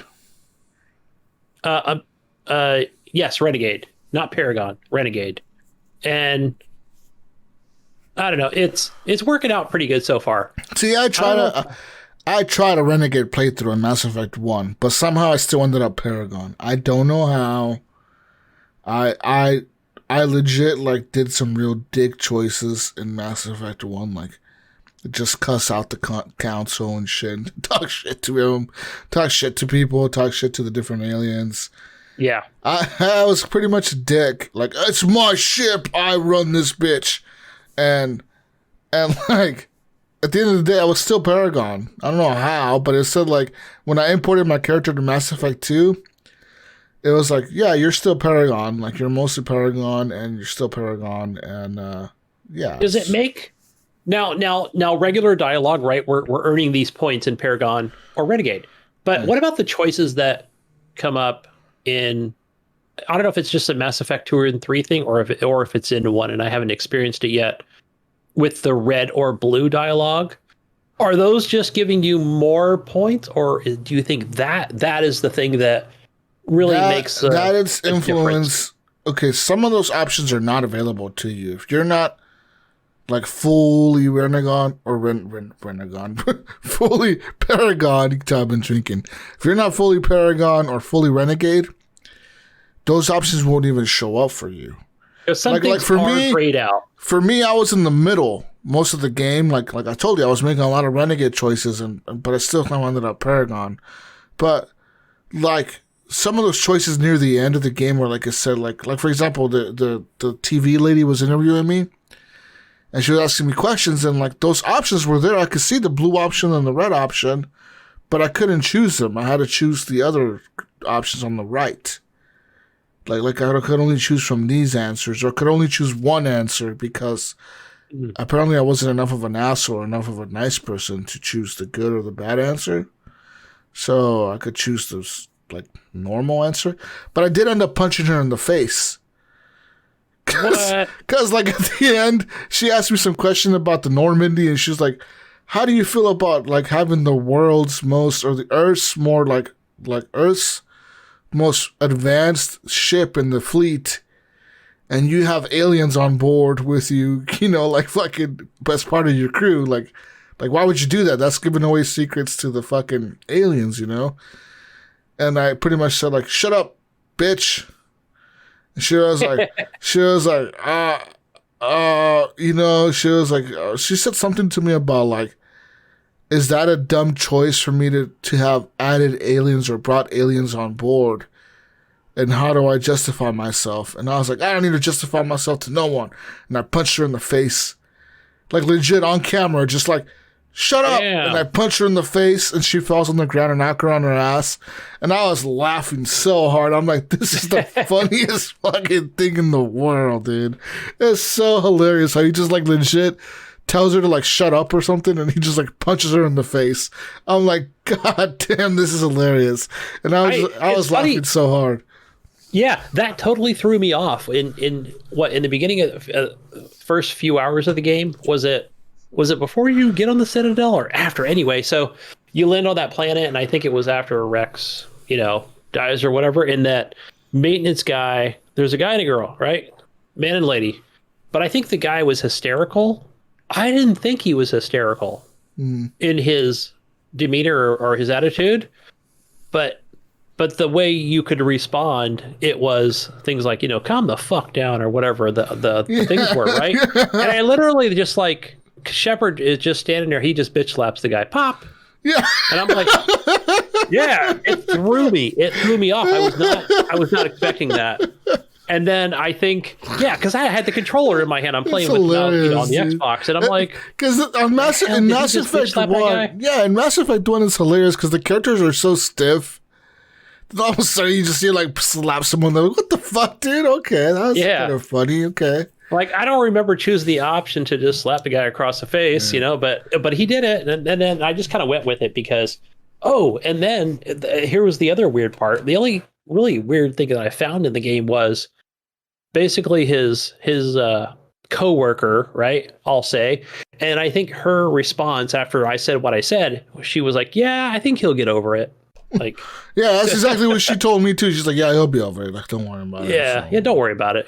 He had it coming. He needed that slap in the face. That little bitch. Fuck him. Yeah, that gave me a little chuckle right there. I was like, okay, cool. I guess. Mass Effect I am going Renegade, so I might as well continue down this path. Jay messaged me today on the PlayStation. He's like, "Hey, Jesus, I have a question." He's like, "Look, I'm gonna buy Biomutant tomorrow or Tuesday, whenever it comes out." He's like, "But should I get Mass Effect? I've never played it before." And I told him, like, "You have to get Mass Effect." I was like, "This, like, it's like my favorite trilogy ever, dude. I love Mass Effect." Yeah, I think if you said you've got one hand and there's 5 fingers, Yeah. I'm definitely putting the that series on that hand.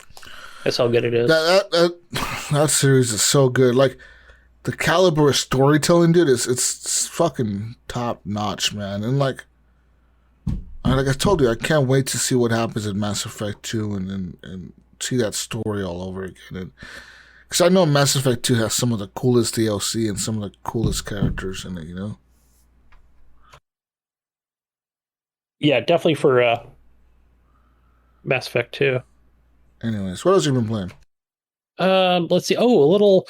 I've just been trying to decide what the hell I should play besides Mass Effect, and I've been playing a little bit of Cyberpunk actually, and I always forget that game is not, optimized for the Series S and X, but it's looking a lot better than it has at launch, and it's not the greatest, but it works. The loading screens are a little long because I have it on the external hard drive and not my main, because that's where I keep my games like Mass Effect, right? Whatever enhanced games I have. But I haven't gotten too far into the story. Just what is her name? Is her name Beverly or whatever? That, I don't know. She was kidnapped or something, right? And this probably goes back to the beginning of the game, but I just feel like I've been a detective this whole time, to try and find out what happened to her and where she is. Yeah, I don't play the game enough to actually, like stay invested in the story for some reason. Yeah, I've just been like cruising around the city, looking at trying to find out what's the best guns and armor and things like that. And I don't know if it's just something. It's eventually I'll finish this freaking game. I do like, one of the things that people talk about was detective mode, and like every game needs a detective mode these days, it seems, but I kind of like it. I enjoy the detective mode. Like it probably stems from like other games like Batman and other things, but I think it's kind of cool. I feel like that's like the puzzles in this game is the detective mode. The brain dance, is that what they're called? And yeah, I think those are pretty awesome. It just gives me that, like, you definitely get the cyber feeling, that Total Recall. Yeah, a little bit of everything in there, and that I enjoy. Shooting is just okay. The vehicles, they're okay. They're all right. Not too bad. I think I'm just going to be there for the story, for the most part. Yeah, but man, I can't wait. When is that supposed to come? Is it supposed to be, what are we? We've got another week left in the month of May. They did talk about June as an enhancement time of, that they're going to enhance this game. But man, I hope that comes sooner than later. I can't wait. Cannot wait for that. I'll put it back on to my main drive for my Xbox Series S. And yeah, because I think it runs pretty damn smooth. I mean, it runs great. I've not had any real issues with it in the last, I'd say, month and a half. Talking about that Cyberpunk, Jesus, that game runs pretty good. Oh, yeah. Just can't wait for the just can't wait for the enhancements for that game. And just the other two games I was kind of going back and forth on since I have been home this weekend. I've actually been I've been home. I've been able to like watch TV shows and play video games, and I was going back and forth on 7 Days to Die and City Skylines. I was kind of going back and forth on those. Gunny, you see, I tried City Skylines on the PC. I just cannot get into it. Like the problem I think is you played it on Xbox first. That's the problem, maybe. I launched it on PC, and every time I go to that Steam page to launch, there's like 50 DLC packs that I could buy. And I just want that. I feel like if I don't own them all, I'm missing out. Whereas on the Xbox, where I was playing it on the Xbox, I had the season pass, so I had the current DLCs at the time. You know what I mean? Yeah. But on PC, there's just so many more DLCs. There's already like 12 DLC packs for that game now, dude. Probably more. And I think there's like a lot of it is just fluff or whatever. There's creator packs and all these different things. But if you just buy like the regular main shit, like the Parks Life or something, I think that's the last one that I purchased. I want the football stadiums. I want the fucking. So you could get like the main ones, right? Life. Like get the main ones, like Parks Life. There's Nightlife one that has like clubs and shit. There's the Snow something or rather pack, or I forgot what that's called. Because I know the Nightlife. These things are like $5 or $9, or they're on sale sometimes too. But so what you do is you get those main ones, right? So we're talking about a game that like, if you strip it all out and call it vanilla, it's like $10 or $8 on sale. But yeah, if you start adding all the packs and stuff, we're talking like 30 or 40, right? So once you get all that stuff, and you can I just mod the fuck out of the game is what I do. And basically like, it comes with different roads and assets and, different looking train stations. And I try not to go too crazy on like, I'm going to put like trees by my train station in meticulous fashion. That's going to be, they're all going to be 1 centimeter apart. Like, no, I don't have time for that, but I'll try to make it look as nice as possible. Mm-hmm. And, I try to grow the city naturally. Like, I try not to like, I wouldn't say I'm like, I don't keep it on, constant population. So it's not like a real super cheat, I'd say, where it's this constant growth of people and laying down, areas for development. So yeah, otherwise it would be like, well, where's the fun for me? I still have traffic problems, and that's the constant grind of this game, right? That keeps me going. That keeps me want to keep fucking playing this game. And sometimes I got to pull myself away from it and go play something like CyberPunk or Mass Effect, or, play my. Right now, all the DLC shooter is on sale for 80% off. Yeah. Oh, fuck yeah, dude. Matter of fact, I might go in there and see what maybe I'm missing. I do stay away from like the music stuff because you can just play Spotify. Just play Spotify, right? I pay the $10 a month to Spotify, and I'll play it in the background while I play this game. And turn off the hobo music. I actually didn't call it hobo music. Some of it's actually pretty good. I might buy the bridges and piers and train stations. That just came out, actually. That bridges and piers. That's part of the content creator pack that just came out. And some of those guys are really, really, really, really good. If you watch Twitch, I might go on a stint where I watch those guys for like a fucking week straight. And then I'll be like, fuck that. I don't want to watch that anymore. I'll go watch Call of Duty or Warzone or something. I'm a weirdo, right? Jesus. But man, like they're so like, how do they make those? Those are really good. And people are super talented. Nice. There's like amazing work. Japan one, modern Japan. I didn't grab that. See, I'm just so much into the modded stuff, the free shit, man, you could really just make your city so pretty and nice, and and you got houses and trees and cars and so much to that game. Fun. But yeah, that's all I've been playing, I I'm think. gonna play some Cities Skylines tonight. You got me hyped. I know, it's like, no, like that game like pulled me Motherfucker, back I in or hate something. you. I hate you now. Anyways. Don't watch it on Twitch, dude. Otherwise it'll, No, I don't That's watch all. it. I just build. I just get in my imagination going like, oh, how do I fix? And, and it's not really the building I think that gets me. I think it's the problem fixing that gets me. Like, because sometimes like I'll sit there, okay, how do I get enough firemen to cover, like fire stations to cover this area of the city? Or like, there's like a lack of water flow going this way. How do I make the river pump enough water out of the river to get enough water to my people, but have enough water still in the river so people can use the river as a recreational. So like I got like all these fucking like pumps and shit, and like I love the problem solving in the game because it really is a problem solving game.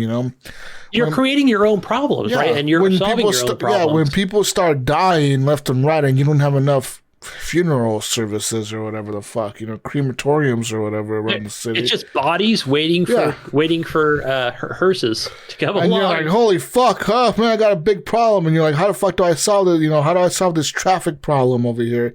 And you realize like one part of the city is really congested. There's a lot of traffic. So you're like, okay, do I make this a one-way road now? Do I expand this road? Do I make a bus lane just for the buses to get through?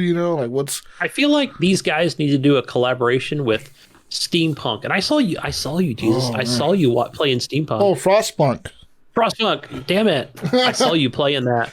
Oh, okay. So big update on Frostpunk. So like I got playing that last week? Yeah, I was playing the last autumn expansion, which is of course like the one that I cannot beat. This is the expansion. It's still $15. I haven't bought it yet. I'm like waiting for it to go on sale. This is the expansion where it's before the events of actual Frostpunk. So it's just like you're building the generator and you have a deadline to meet, to build the generator or whatever. But, your workers have rights and all this bullshit. And, like, it's such a difficult DLC. It's so hard. I have not figured out what the key is to, like, find the balance of workers and engineers and, like, safety precautions and the union that they build. Because, these workers will go on strike and you have to negotiate with them. It's like, okay, I'll give you guys better safety improvements. And it's like, okay, now you have 2 days to improve the safety of this work site. And it's like, well, fuck, how do I improve that safety? Like, what do? Like, you have to, like, really kind of think out of the box to fucking beat this DLC. And, like, it's really a limited amount of food you can get.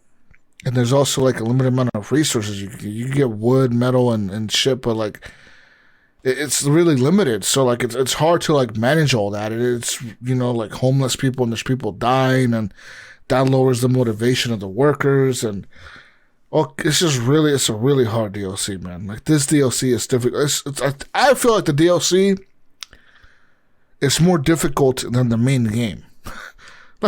like the main game, I feel like I can actually get in there and beat it because I think I figured out the trick to the main game. You know what I mean? Yeah. But as far as the actual DLC, I haven't figured out what the trick is. Like, okay, what am I doing wrong that I haven't figured out yet, and I don't know what it is. Whereas the main game, I played it enough where I figured it out. Where I was like, okay, I need to do this, and that'll pretty much guarantee that I'm gonna get a victory here. Like I'm gonna win. But in this fucking shit, it's ridiculous. It's fucking hard. I'm like, god damn, what the fuck, dude? Like, my workers are dying. The people are dying. I don't have enough workers to replace these workers. It's hard, man. It is fucking hard. I don't know. Yeah, maybe I shouldn't get it. Maybe I'm glad now I waited. But I will pick that up because I do enjoy that game. Get it on the sale because that game is so good, man. Frostpunk, it's a really fucking cool game. It's available on Game Pass for anybody that has Game Pass. And, I'm sure it'll work on controller. It might be a little bit trickier than the PC. Because on PC, you're just clicking and moving, dragging your mouse around. Yeah, I play with mouse and keyboard. I got it on Steam first. Yeah. Before Xbox got it. It was ever released. Oh. Ever. Wow. So, yeah. I was a Steamer before I was playing it on Xbox. No, and matter of fact, I only played it maybe once on Xbox. I was like, I'm back to my Steam edition. Anyways. What else do we have? Let's see. Oh, wait, I'm in the wrong notes here. I think we're down to the news, man. Okay. News time. It's news time. Let's get some news going here. Yeah, we got cool sound effects. Metro Exodus. I was like, wait, what happened? Metro Exodus now has PC support for the PS5's DualSense controller haptic. Isn't this what I was talking about? Yeah. I did talk about this when the PS5 launched. I did. You can now use your PS5 DualSense controller on the PC much more fully than you used to. Thanks to the developers on Metro Exodus over at 4A Games, the PS5 controller has now worked on Steam for more than a few months, but making the haptics work hasn't been a top priority for many developers. The number of PC gamers with the haptic controller hooked up is probably still quite low, but after a recent hotfix, the haptics are now on for Metro players on the PC. With the full feedback and adaptive triggers of a DualSense on display, it's not clear if Metro Exodus is the first PC game to get the PS5 controller's haptic up and running, but it's certainly the first high-profile game to do so. Anyways, so there's that. That's pretty cool, man. Metro Exodus has that haptic feedback. Didn't I talk about this at launch? I think maybe because we got a question from the community about... I don't know. Now I even forgot what it was, but I was talking about how, hey, wait till this thing is available, till it's fully supported on PC, and how we can play games like maybe not, like I said, a game like this. It's not necessarily like a Sony game, but maybe it's going to be on the console, right? Like this Metro Exodus, but shit, let the PC players experience that too. I feel you.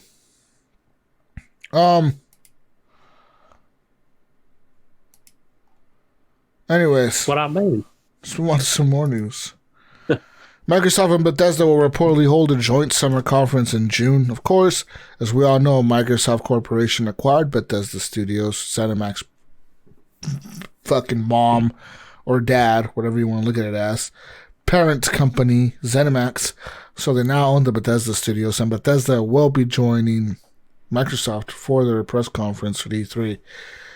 So this is, rapidly coming up, Gunny. On June 10th, Jeff Keighley's Summer Game Fest will get the ball rolling, followed by the online-only E3. Online-only is so stupid. From June 12th to 15th, and individual events like Ubisoft Forward, EA Play Live, and of course the PC Gaming Show and the future game shows afterwards. Says here, Microsoft and Bethesda will also return with online presentations this year, according to Le Figaro report. This year they'll be doing a joint event. Specifics were not revealed, although Matt Booty, the head of Microsoft Studios, said it will take place in a few weeks, dropping right into the meaty party of the big summer games. So, anyways, personally, I'm not really looking forward to E3 this year. I think that online only is kind of fucking lame. For me, part of the spectacle is seeing the people there that are hyped, seeing the booths, seeing the people walking around, the cameras, seeing the big stage, I want the Ferrari on the fucking stage. I want to see the fucking Lamborghini on the damn stage. Yeah. I want to see Phil come out with the nice jacket. Okay. I want to see motherfucking Major Nelson's old ass up there talking about Xbox. I want to see motherfucking cool shit, alright? I want to see fucking fireworks, lights everywhere, fire, dragons, Xboxes dropping from the fucking sky. I want to see all kinds of cool shit, alright? But no. Oh, man, you won't see that until instead, we're gonna get a YouTube reel of trailers. Yeah, it's funny when I think about this. Where, damn Jesus, remember we did it a couple years in a row where it was like, all right, everybody, clear your fucking schedules, get all your beer and your snacks and your cookies, and turn off all your work contacts, by the way, and get ready to watch it, record it, talk about it. Those were super exciting times. I don't know. I'm trying to think of like last year. I remember Phil did his thing, but I was like, whatever. I didn't give a fuck. I think I ended up working that Monday anyway. And it was like, okay, I guess I'll see some highlights and what they talked about and what was said, and can I just see some gameplay and some good trailers? And there was some good shit that came out from that stuff last year, but a few things, I'd say. Nothing super exciting. Oh, but I think no, I think the article came out because people are always talking about how, to see if like Bethesda's gonna do anything different from Microsoft. I don't know why there was even talk of that. To just see how they act as a developer, or no, as a publisher, right? Because Microsoft's the publisher. Know your place, Bethesda, right? I think that's the whole thing where, like Microsoft's the publisher now. People, they're the parents. You've just come into the fold, under the wing here, man. As far as Starfield goes, yeah, I think we're going to see a trailer, maybe a teaser trailer. I don't think we're going to see a release date for it. And if we do, even if we did, and they said, "Hey, everyone, we're looking at like spring of 2022," that's still going to get pushed, right? That like. Yeah. I know I'm a real Debbie Downer when it comes to like that sort of thing, but that's just my take on it. I don't know. I'd love to be shocked and be like, "Hey, man, this game's coming out in fucking November. Get your wallets ready." What do you think about this? We haven't seen like an inkling of gameplay. Yeah, I mean, so yeah, it's whatever, dude. It hasn't been talked about how big the game's gonna be, right? Even.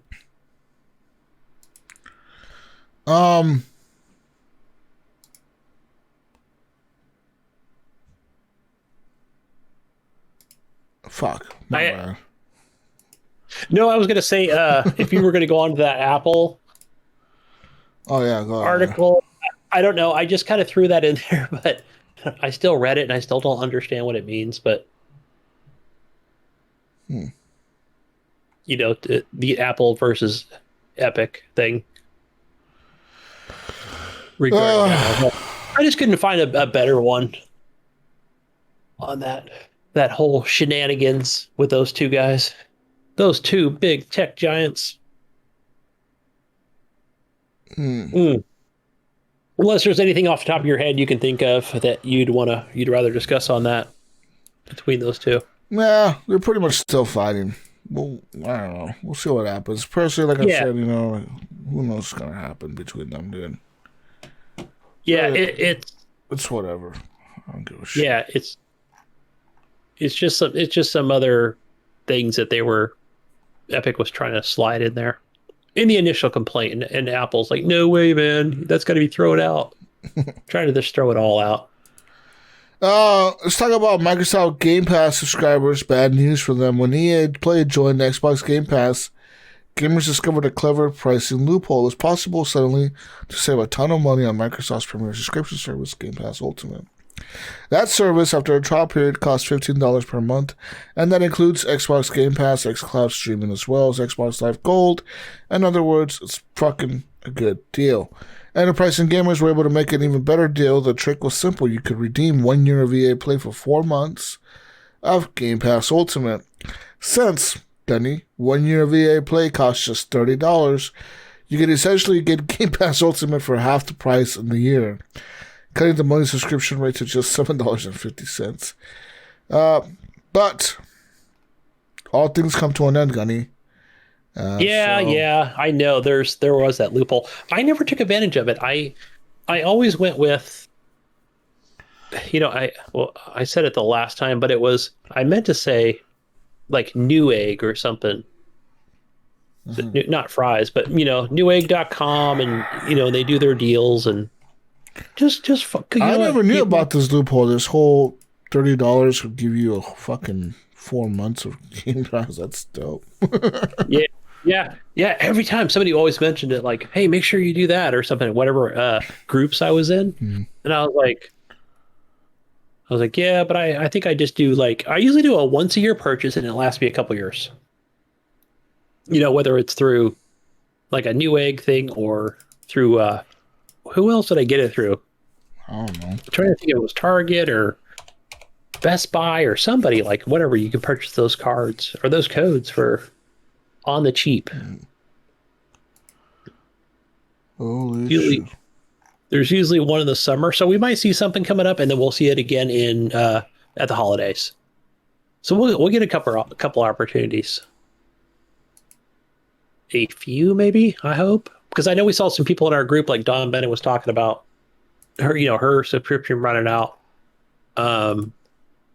Yeah, Dawn, maybe hold. If you're listening, hold off on that, because I want to say that it was last year. I think mine was expiring around this time, and I ended up.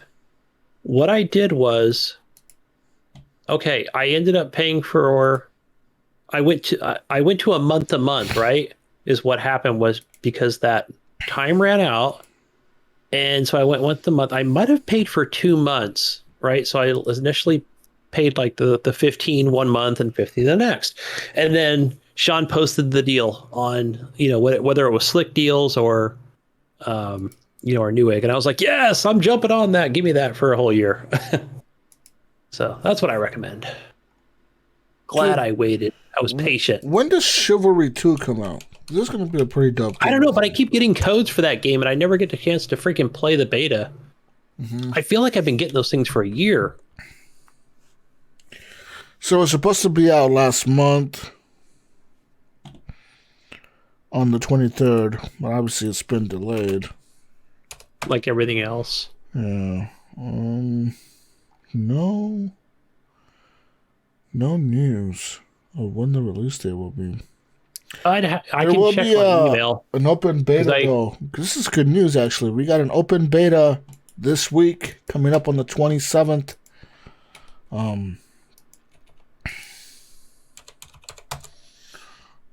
Yeah, on the 27th, open beta, and it ends June 1st, so it's going to be 4-day beta, Gunny. Available for all players on the PC, PS4, PS5, Xbox family devices. The Chivalry 2 crossplay. This is going to be a crossplay open beta, Gunny. It's available for pre-download across all platforms 1 day early. So on the 26th, you're going to be able to download this at 11 a.m. Eastern Daylight Time. And it will be this is going to be the final playable test for Chivalry 2 before its June 8th release date. I'm excited now. I'm fucking getting this, Gunny. Hell yeah! Woo! Yeah. Let's go! Yeah. I was getting them like every week. I don't know if you were getting the same ones or not. Yeah. Who do I even get these from? This is from Torn Band Studios that I get these. Let me give you some news here, Gunny, about the highlights. Bullet point 1. Beep, beep, beep, beep. The slaughter of Coxwell. The Mason. What? The slaughter of Coxwell. The Mason Order seeks to make a brutal example of the peaceful village of Coxwell after it declared support for Oregon. Coxwell. Yikes. Listen, Gunny, I'm trying to explain to you, goddammit. I don't. Okay, listen, motherfucker. Sexual. The Mason Order, the Mason Brotherhood of fucking knights, seeks to make a brutal example of the peaceful village of Coxwell after it declared support for Argon II, that tyrant fucking king.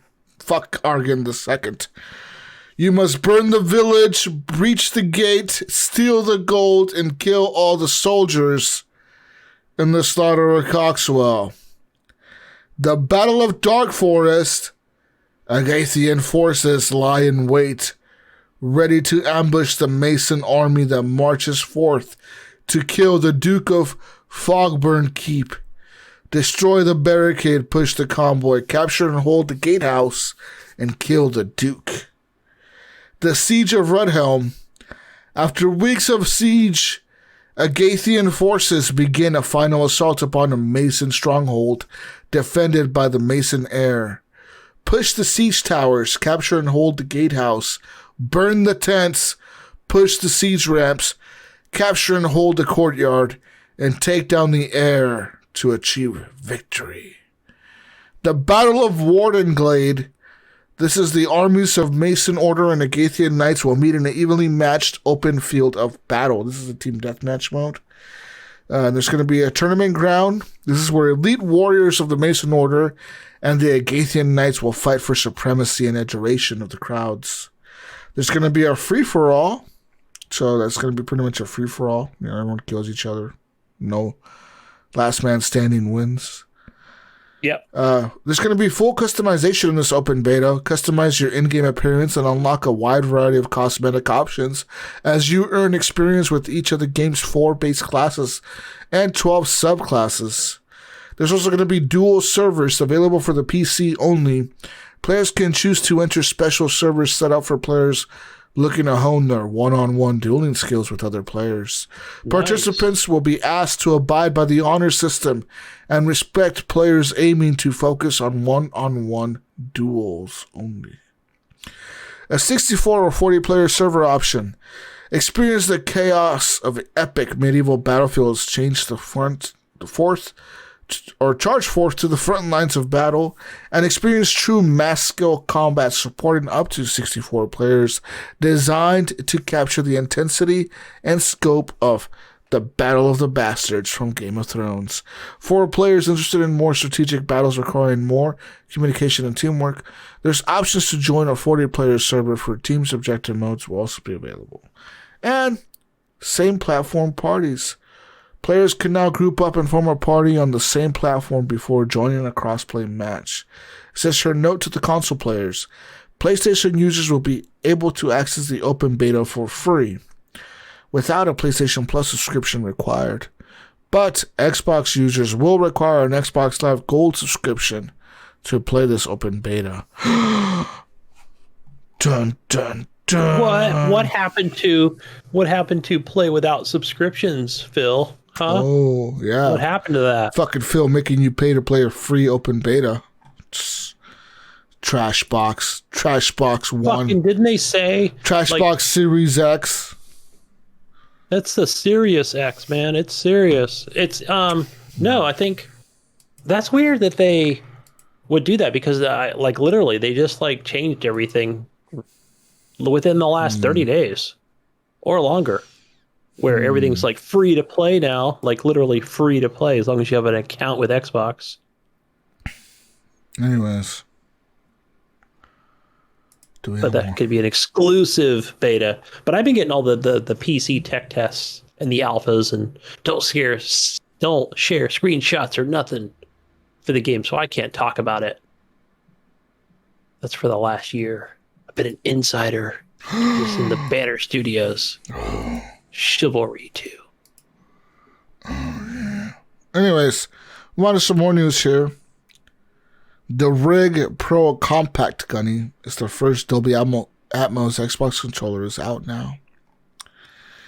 Nacon has announced that the Rig Pro Compact, that's a stupid name for a controller, is now available online at GameStop and Walmart for a mere price of $49.99, Gunny.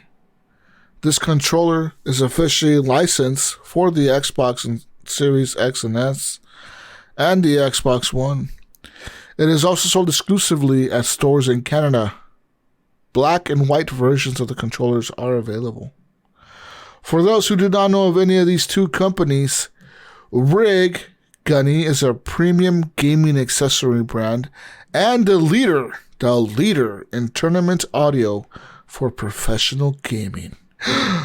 Rig introduced the first stadium-class esports headsets back in 2012, and it is trusted by sound stage professionals, Gunny, team coaches, and pro players during league and live events worldwide. In 2020, Nacon acquired Rig. Nacon is the leading video game developer and designer of premium gaming accessories, including the Compact and Revolution series of controllers for consoles and PC. But the Rig Pro Compact is the first controller in the world to feature Dolby Atmos for headphones. Dun, Whoa. dun, dun. Dolby Atmos. I'm trying to look it up. Listen, Gunny. Just listen. All you gotta do is listen, Gunny. Dolby Atmos surrounds the player with game audio, allowing them to respond quickly and more reliably when they can sense the location of their attacks. Aside from Dolby Atmos, the Pro Compact provides players with an optimal form factor and an unrivaled rate of customization. Gamers can customize their controller by remapping keys, adjusting the trigger sensitivity, and manipulating dead zones using the dedicated Pro Compact app. Pro Compact owners can enjoy Dolby Atmos for headphones by downloading the Dolby Access app from the Windows Store onto their Xbox consoles or Windows 10 PC. When you simply plug in the controller via USB and connect a headset to experience immersive audio while gaming, Gunny. Nice. Are you excited for this, Gunny? You want this Rig Pro Compact controller? Oh man, I don't know. I'd have to see it in action. It looks like video. So it looks like a PlayStation controller, but with the Xbox button layout. That's exactly what it is. So it's the size of a PlayStation controller, like the smaller form factor. Yeah. But it looks like an Xbox controller, so it has the same button layout as an Xbox controller. But the triggers are not. You know how on Xbox controller the triggers are usually lower than the LBRB or whatever. Correct. Yeah, or like the right right stick is more lower. Yeah, or whatever the fuck, like this is kind of more whatever. It's more like a PlayStation controller. Yeah, but I've never been the only time I ever got different controllers was literally back on the Xbox 360 days. It's never been like, oh, I need a SCUF controller to play Destiny or Warzone or anything like that. Maybe because I'm not into shooters that much, but no, I'm gonna say no because it's something I'd be interested. You know what? The next thing I'm interested in is the PlayStation 5, right? That controller, right? I know I'm the Xbot over here, but I'm like, no, literally, the one thing I wanted to get today when I went into the mall, Jesus, was it today or yesterday? I can't remember. I think it was yesterday. That shop, man, that vaccine, it messed me up. Is the Xbox wireless headset, the new one. Okay. Because I have Dolby, whatever, Atmos, and I paid that whatever fucking fee it was when that was back on Xbox One. What was that thing, like 20, 30, 40 bucks? It's a one-time purchase license fee. You either get that or as a Sonic or, or standard fucking listening. But, no, it's the first time I've ever seen these rigs. They don't look like very, very solid headsets, so I don't know about their controllers. I know now I'm looking at racing chairs and everything over here. Oh my god, I want one of those. No, just give me a standard controller or or like you said, something innovative, like a PS5 controller. Take it any day. Speaking of the PS5, the last piece of news I have for you, Gunny. Terminator Resistance Enhanced. PS5 load times are insane! Says your Terminator Resistance Enhanced is out as a free upgrade for the PlayStation 5. While the visual upgrade is not that significant, the load times are eye-opening. Reef Entertainment might have failed with the initial launch of Terminator Resistance on the last generation of consoles and PC, but they have improved the game a lot since then with post-launch updates. The PS5 updated version is now available free of cost to the original owners and offers plenty of improvements from visuals to quality of life, but perhaps the biggest one is load times. So, the load times are barely 3 seconds long on the PS5, while they can take as long as a whole minute on the PS4. That is a massive difference, And also, while the PS4 version only runs at 900p, And the PS4 Pro version supports 1620p. Wait, the PS4, what the fuck? Well, the PS4 version runs at 900p. The PS4 version supports 1620. What the fuck? Who wrote this article? It's a fucking 1080p, you mean? Or I don't know. It says here they're non-existent. You know, the jaggies are non-existent on the PS5, and there's other visual improvements, include better shadows, parallax occlusion mapping, and better reflections. It says here, runs at 60 frames on the PS5. Terminator Resistance is enhanced. It's available now for the PS5. And I don't know. yeah, nobody bought that game. What is this game? What is this game? Is it good?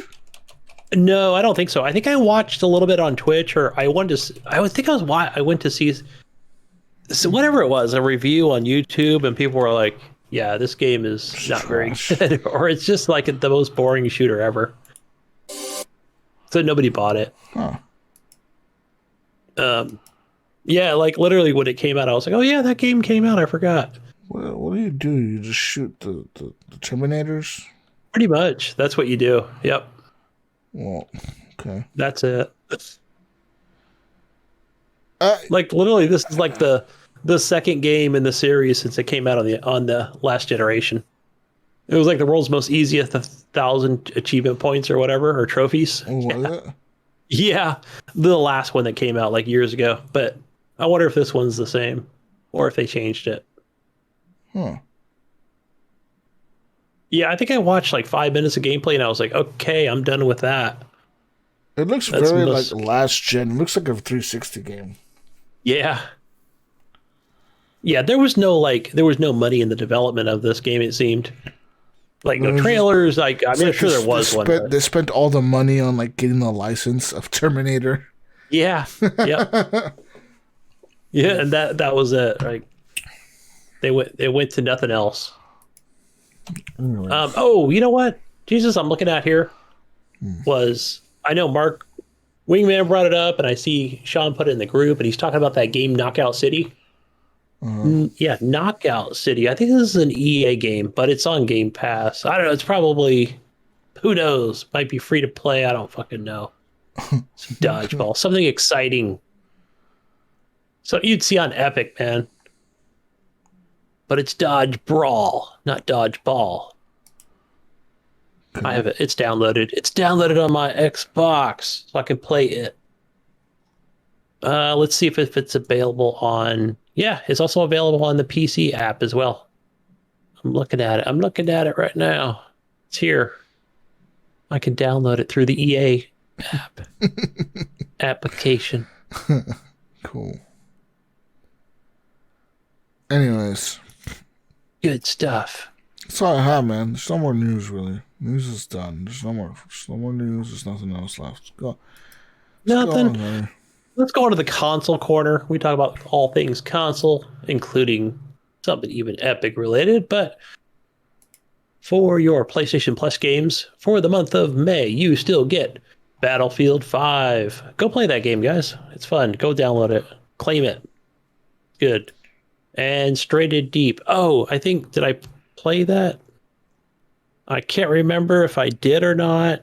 I want to say I started it, but I don't remember. Oh, I ended up playing, what the hell did I play? Fucking either Final Fantasy or some other game on PlayStation I was playing this week. Yeah. So, yeah, you get those. And then for the PlayStation 5 people, you get Wreckfest. Drive hard, die last. Did you claim that, Jesus? Oh. The Wreckfest game? Oh, I did, yeah. Yeah. That game it's fun, man. It's a lot of fun. You do get the board races, but then you do get the other stuff that you get to do Smash Up Derby. It's a little filler in there, but it's fun. Moving over to your Xbox games for gold. For the remainder of the month of May, you do get Dungeons 3, Tropico 4, and for the entire month of May, you get to play Armeo. That is Armello. Not sure what that game is, but go claim it. Maybe download it, maybe play it, maybe not. It's up to you. We're going to give you the choice. Right. And over to Xbox Game Pass, guys. Now, I'm just pulling this from, I'm going to say this is whatever. It could be from the PC or the actual console itself. So you get Knockout City. That's that EA game, that Dodge Brawl game. One of my favorite games, guys, SnowRunner. So I'm going to say you have to play this on Game Pass. You have to download it and you have to play it. You got to be a trucker like me, guys. And the other game I do not recommend, but it is of significance and it's on Game Pass, and it is called Remnant from the Ashes. So I don't know. I think I bought that game, or it was Ryan, but either way, I would regret it if it was me. Yeah, it didn't float my boat. I didn't care for it. To me, it was a boring shooter. And moving over to your Epic Game Store, your free game for this week is NBA 2K21. Now, Jesus, I had no intentions of even claiming this game. It was like the one game I was even going to skip, but Kyle, my son, talked about modifying the characters, I guess, like not for like cheat modes or anything like that. Maybe it is, but he said, hey, let's get in there. We're going to play some wacky characters. And I'm like, are you sure it's not like NBA Jam? But he said, no, it's NBA 2K21. I was like, okay, so I'll just go claim it and hopefully not get banned if I'm playing as like some giant bobblehead guy or something. We'll see. We'll see. I'll find out tomorrow, actually. But yeah, that's it for your game console corner and free games on different platforms. Let's move over to our community questions here from our community. And that first one comes from, let's see who it's from. Egram. This is from Eric. This is Jonathan Hall's friend, Jesus. I don't know if you can tell this is Jonathan Hall's best friend here. But Eric says, Monster Hunter. I think he was responding to somebody from last week's community question. He said he would never try anything with Monster Hunter in the title. Right? This is at like did you notice the time here, Jesus? It's like not even 5 a.m.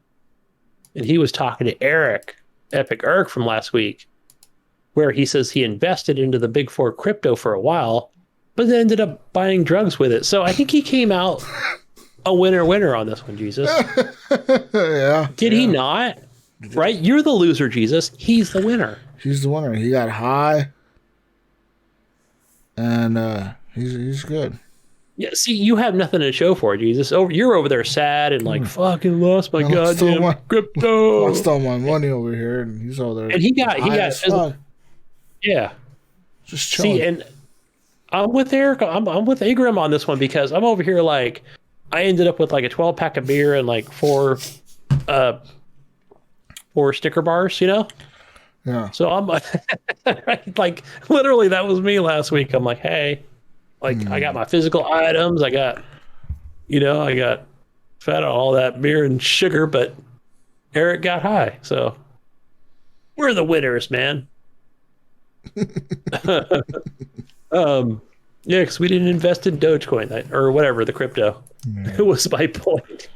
J1220. Jason Sams, right? Is that who that is? He was talking about asking if anyone is buying Biomutant Day One. We mentioned it briefly. Yeah. He said he's been watching the development of this game for years and is pretty excited to get it on Tuesday. I know he sent me a link of, there's a YouTube video you can go watch. I think it's 45 minutes or like an hour of gameplay. And it's really good. It's a really good video. It's an RPG, right? I don't know if I should get this, Gunny. Should I? You think I'll like it? I don't know if it's a Jesus game or not. I don't know. I'm gonna wait for reviews and then I'll know if it's. It's a very pretty game. It is. Like hands down. Like just the screenshots and the graphic. The game is very fucking pretty, and it's a very. It looks like whimsical, like fantastic, like fantasy type game. Yeah. But kind of more gritty. I'm trying to think of what it reminds me of. I mean, it's not like Ori or anything like that. It's No, not it's like a not. side scroller. No. This is like 3D. No, this is do we an call those RPG. games It's like Skyrim or something. You know, like it's like an RPG, but it reminds me of what games are out there like this? I know I haven't seen the gameplay in a bit of it, so I'm trying to think of like what it would remind me of, because I don't want to disrespect it with something that's not as good. People compare it to Breath of the Wild, but I'd say like in 4K, right? But more, more detailed, I guess. More detailed, sure. Yeah. But the characters look fucking cool. The rat looks cool, whatever he is. You know, apparently you can mutate your character, which why it's called whatever the fuck it's called. What's it called? Biomutant. Yeah. I know it reminds me of like what's the pinball table? Biomutant? Is that the name of the pinball table? Right? Yeah. But I think it's different for sure. Yeah. But I think that's is that all we have for community questions? Might be it. All right. Well, did we have there might have been something on Facebook, but I didn't check. Oh, come on, Gunny. I'm failing over here. What do we got? We got our feedback. I'm just trying to scroll down and see what we had because I'm not the Facebook guy over here. Any questions we had? I know somebody's going to yell at me over on Discord this week. No, I don't see any questions. No questions. No, holy crap. I'm looking at gaming chairs. Holy shit. What are you doing? What the fuck are you doing? GTA 5 is coming to the next gen. Oh, is it? I was just thinking of that game today because I was playing CyberPunk and I'm thinking like man, I'm thinking this first person versus third. And I remember they did the update to that game where it did give you a first person view way back. I never played it in that first person view. I should, huh?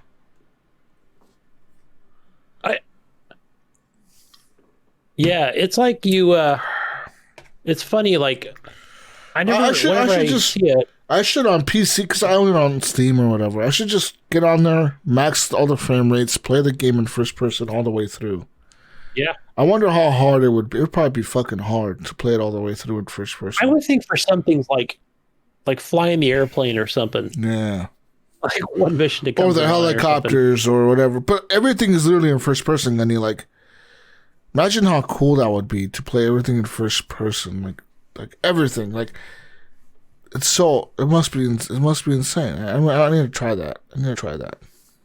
Yeah, I just can't imagine a GTA game in first person. Yeah, I can't either. I remember I tried it when it first came out, and it's cool seeing how every car has kind of a little different details inside of it.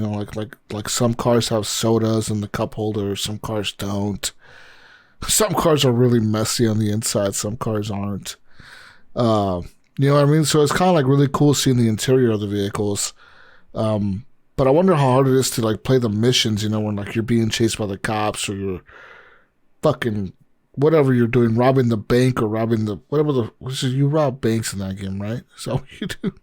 You can rob convenience stores too, as well. Yeah, so I need to play that. I need to check that out for sure.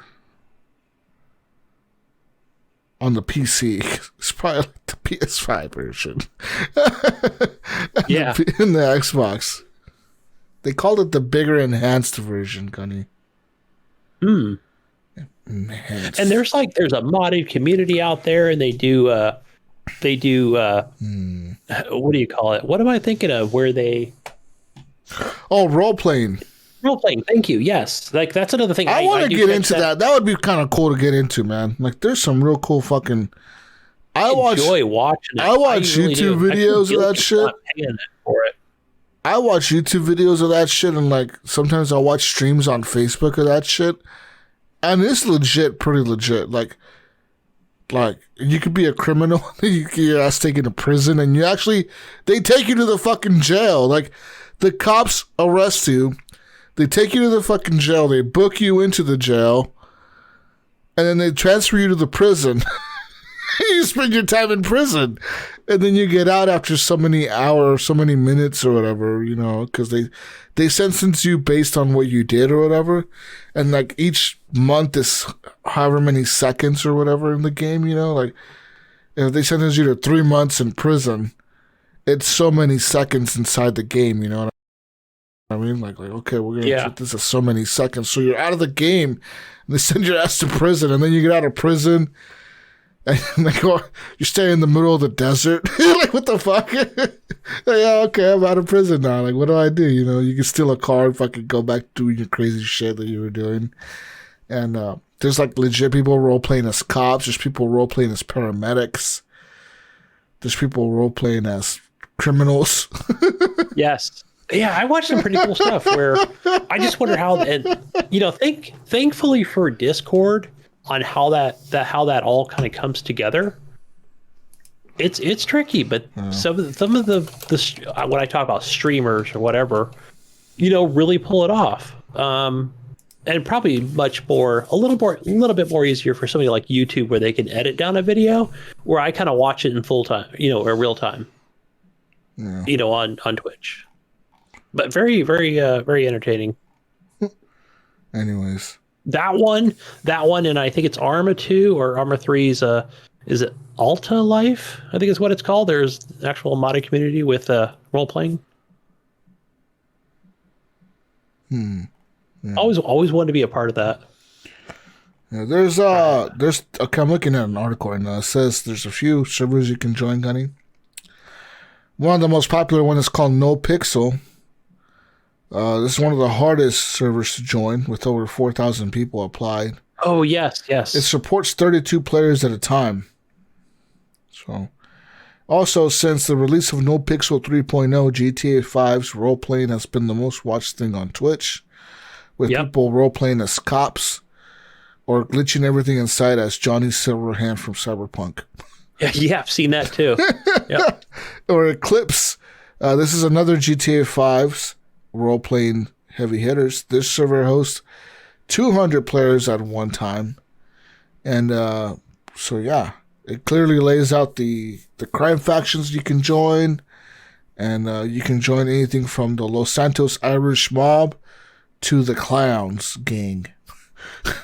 There's also spots for specific jobs, like a Los Santos Customs Mechanic or Los Santos Medical Services. Yeah. Anyways. That game has become like, a real... Like, it's become like the fucking Oasis almost, you know what I mean? Like you can do whatever the fuck you want in there, you know what I mean? Like, that's what it seems like to me. Yeah. I mean, it's not quite that MMO thing like Black Desert Online or... Yeah. That... or maybe even a fantasy sword and board style type MMO, but yeah, it's getting there. It's there. There's a bunch of other servers. There's one called GTA World. There's one called Mafia City. Yeah, there's a lot of different things in here. So, anyways, that's all we have for today, ladies and gentlemen. You can find Gunny where? Go find me on Xbox and Steam, and other places. Gamertag GunnyChief. One word. Over on the PlayStation, I am HGP_Gunny. Gunny. Where do we find that Mayo? Find him on everything as the Mayo01, on Steam as the Mayo, as everything on the Mayo. The Mayo. I'm the Mayo. I forgot what he was on Twitter. I was trying to link him. Mayonessa. He's Mayonessa on Twitter. No, he's not Mayonessa. He might be. I was like, was it Mayo 1? The one Mayo? the Mayo, the real Mayo? No, he's not the real Mayo, because that's Crash Fruit or something, isn't it? Yeah. I think you had mentioned that. But I was like, fuck it. I'll just put this link in our private chat, because I don't know his Twitter handle. Mayo. Because it wasn't coming up. You know how, like, Jesus, you ever go to an area where you're like, okay, I know I don't have the best internet coverage or what have you. So maybe like it will auto-populate the way things normally do when you're near home or work or in a metropolis. I was having that issue. It's like, what the hell am I doing? What the hell am I doing? What the hell? What the hell? Oh, you know what, Jesus? No, you know what? Never mind. I was going to say that I had messaged you guys yesterday about the Oculus Quest and the batteries and that thing. Oh, yeah, did you figure it out? Yeah, I figured it out exactly what you said. Because I was telling right here on the side or some shit. How the fuck? Yeah, like this thing slides off. Yeah, like that.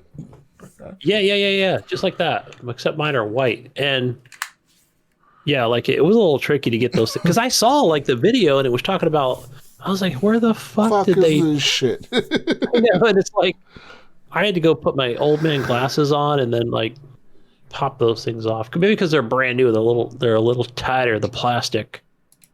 But it just had 2 AA batteries or 1 AA battery in each controller thing, majigger. One thing about Mass Effect, real quick, Legendary Edition, is that this really cool, like, it was made by Dark Horse Comics.